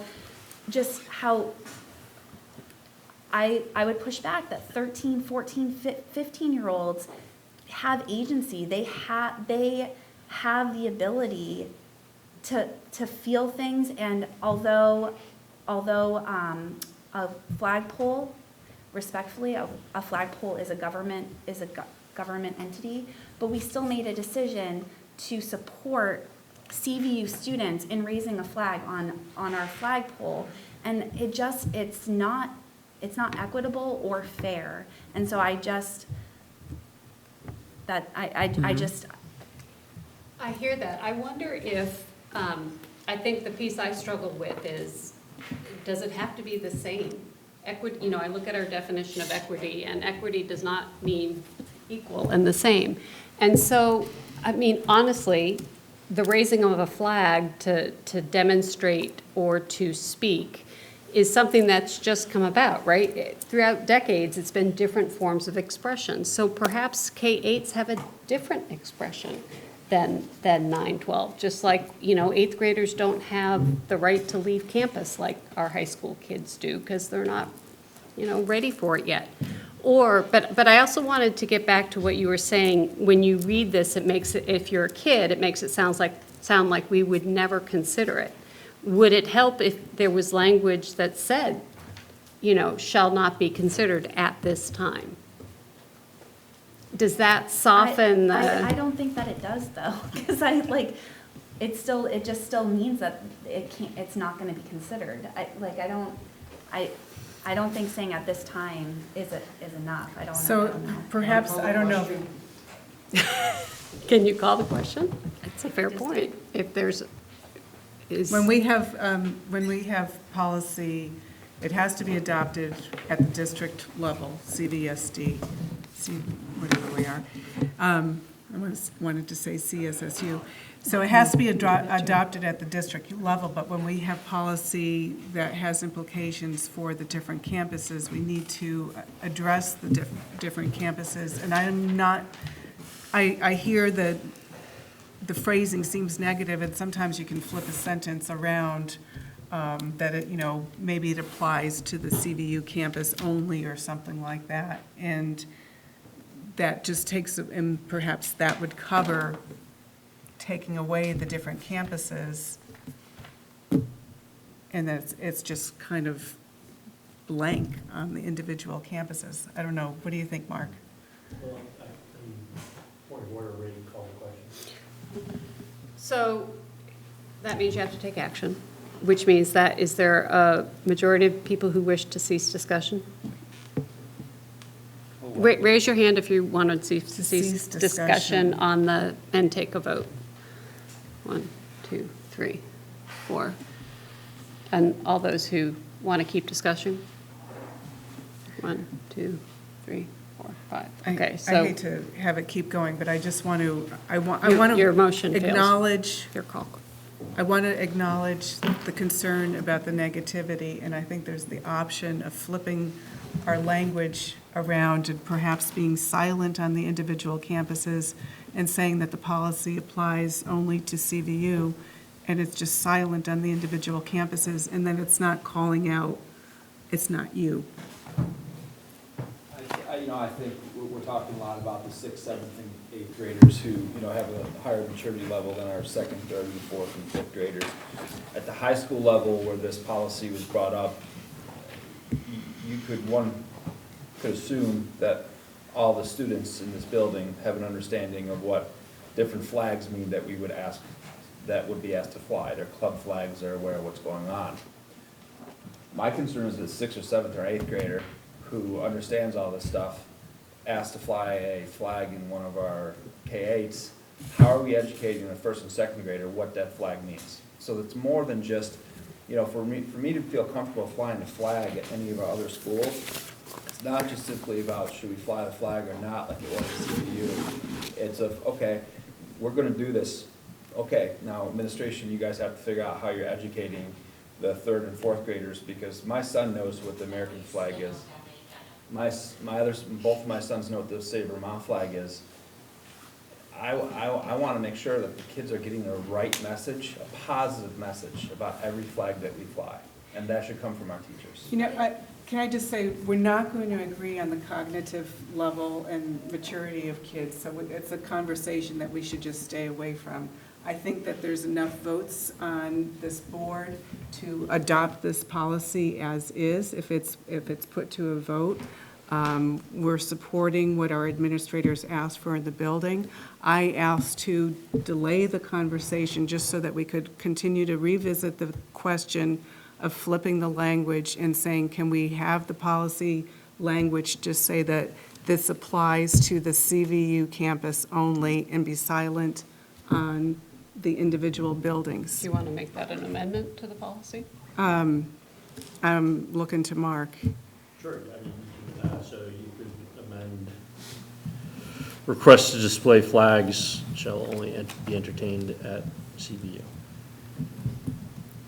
And be silent on the K-8s. We're not going to come to agreement on that, I don't think at all, but I think there are enough votes on this board to adopt the policy as is. Well, And I'd rather come to some kind of middle ground on being silent on the K-8s, if that's possible. So you want to make an amendment to change the policies to read that requests to display flags will only occur at CV.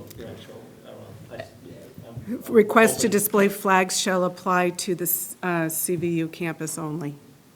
Is there a second Second. discussion? Colleen, I just want to go on the record, I feel like I might be almost mirroring you a little bit from the previous conversation. I just want to be clear that my issue is not the language of only that. I understand Okay, that. I just want to be, I I want to understand just it. make It's sure the I'm being cognitive very. level in the Because empowering of, I get it, I get it. Okay, I just want to be very I clear, get and I it. also just have one other comment, which is that I think that in 5 or 6 years, we will look back and think that, like, we were wrong. Like, I think, and There's I, that- just like I think that has probably happened in the past when we've looked at other things, like, I truly feel that that is what we will feel. I agree, and I think that's why it's such a great opportunity to not. And you know what, everybody hears that. Every single board member that would adopt the policy as is, hears what you're saying. I have no doubt about that. I don't everybody think here we'd say that we are understands it. wrong. I think we're an evolving community, so as the needs changes, things might be different. I know that in our school, there was a student who raised the need for the flag, but I respect the principal's decision in our school, and I'm sure getting the feedback that helped, and I will go for as is. But I'm sure as, the need, as you said, Jeff, it could be in 3 months, who knows? As the need arises, this might be different. But and again, to your, Lynn, I think you mentioned that it doesn't have to be, it's not that equity, that's not driving the flag, I think, again, that meaning. So I think we can, Yeah, the equity equal. yeah. I just worry that as the need arises, we aren't able to respond as quickly as would be ideal. The CVU students acted very quickly, and we should hear from one of our students, but I'm going to call the question soon. I'm not doing it right now. Well, we have to vote on the amendment first, Right. but yes, go ahead. Yeah, so I, as one of the members who was asking for the flag, it was a lot of work it took a lot of education of the CVU community. It took a bunch of minds together. It took approaching the school board. It was a lot of work. And I think if the K through 8 schools were interested in doing something like that, I think what's more important is that they have the support to help them do that, instead of just automatically having the policy. I think it's more helpful to give them the tools to do that, because already for us, it was hard to do that. So giving them more tools. But additionally, I think if the need arises, would the flag really be the thing that would solve the issue? I think that's an important point to bring up. If there is an issue, the flag could be helpful to show support, but it shows that there's a greater issue that we would need to address, not just a flag.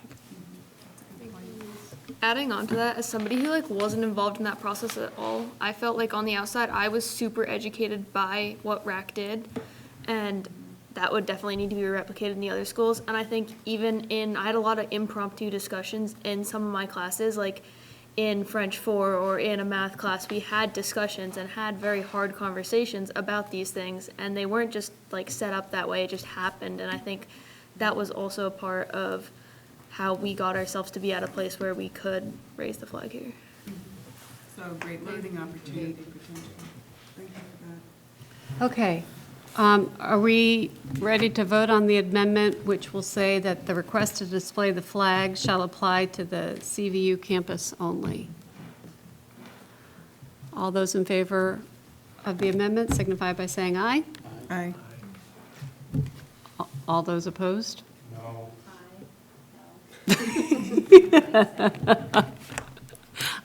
Did I get 2 noes? 3?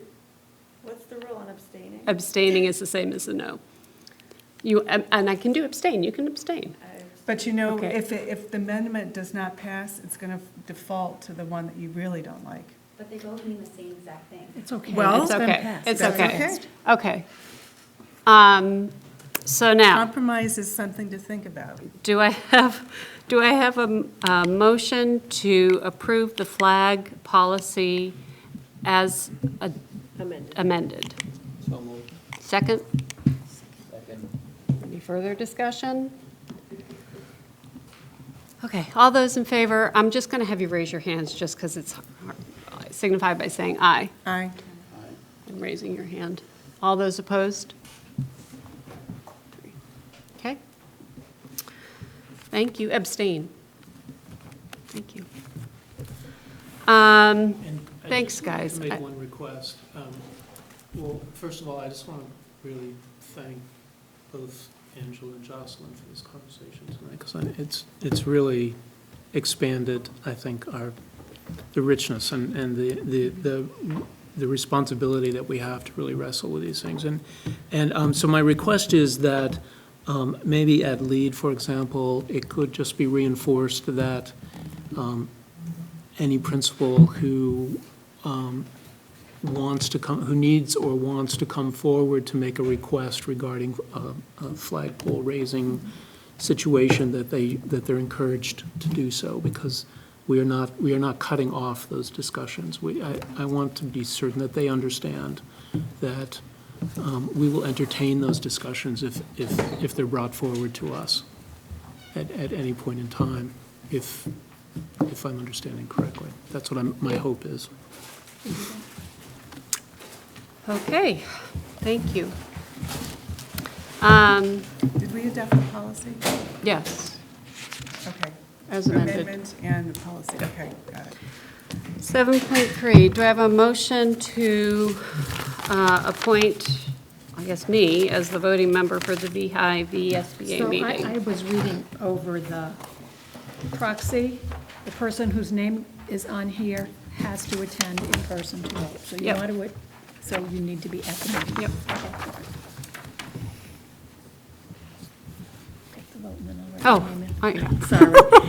I heard the conversation before about just passing it off. Can you do an alternate on the form, or No. is it strictly? It's strictly the person. What you can do, the proxy is the Board of Directors of VHI votes for you, right? To be clear, that's just VHI.